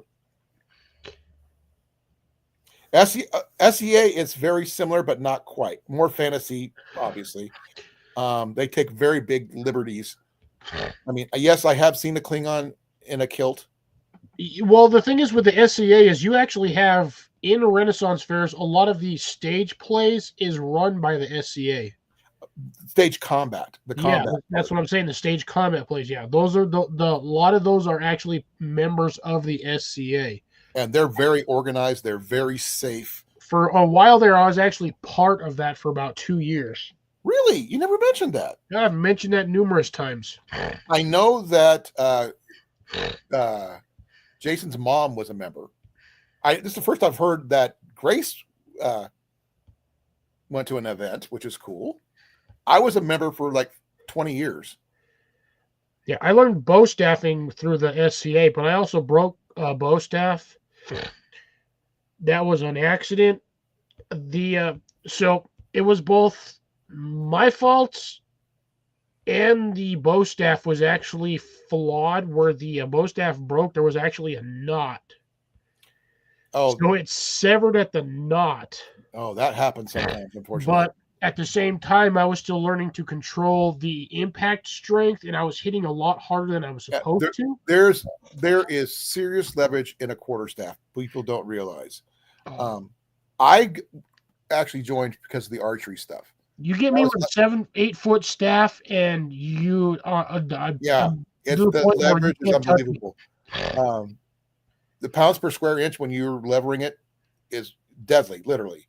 Even if you pull your blows. Yeah, you don't need much.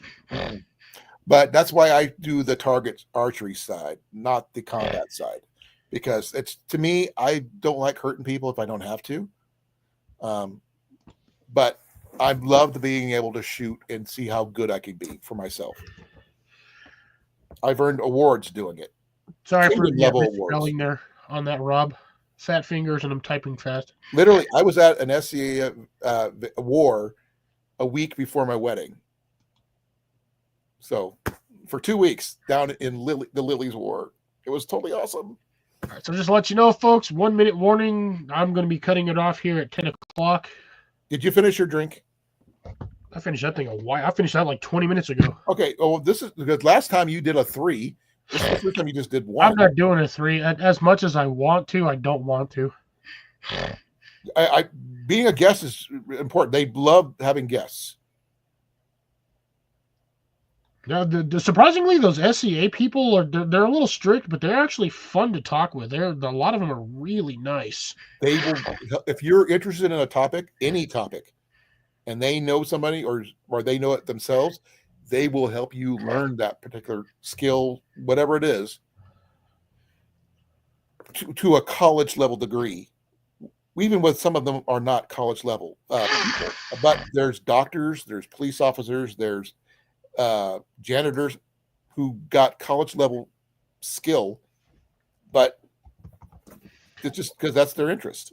And it's See, the funny thing is when I went through the SCA, it was not through the Renaissance Fair. I went to like this weird, like, it was a fair, but it was kind of like one of those, like, I don't know, it wasn't a Renaissance Fair. Basically, they just had a little bit of like combat staging, but a little demo, probably. It was. They do a lot of demos. Like one of the, like what you would call like a fairy fair or something, where they have a couple of vendors at a park and they're selling like crystals, handmade stuff. And, they do. They were doing a demo there. That's all they were doing. And they were there the whole day. It was like a weekend event, but I ended up going through the SCA through them. Was that in Denver? Yeah. That was where I broke the bow staff. It was with that event. And then they sent me and my sister used to go, went up to actually training. It was like an hour north of where we used to live. And they had a training camp over there. And there was a couple of us. I learned how to take a fall property without just like eating shit and hurting myself. Yeah, that's the barony of Karth there in the Kingdom of the Outlands, that's where you were at. So Yeah, I don't remember where the hell I was at. was it Druid Witch? That's cool. I was used for a medic a couple times, but I don't like being a medic. I know I was one for a long time. I lost the ability to handle it. All right, folks, we are at our limits. Thank you, everyone, for joining us. We had a last little bit with a lovely topic. Not anywhere close to what we were trying to talk about tonight, but hey, you know what? Stuff goes sideways all the time. Hey, at least it's not B-rated movies. Yeah, that's true. We almost went there, but we didn't. But anyways, Deb, Rob, Grace, Colin, Jason, Molly, everyone else that was here, thank you for joining us tonight. We will catch you guys. We never got Blake, unfortunately. Yeah, he never popped in, a little stinker. He's probably drunk at his house or in the swimming pool. Probably.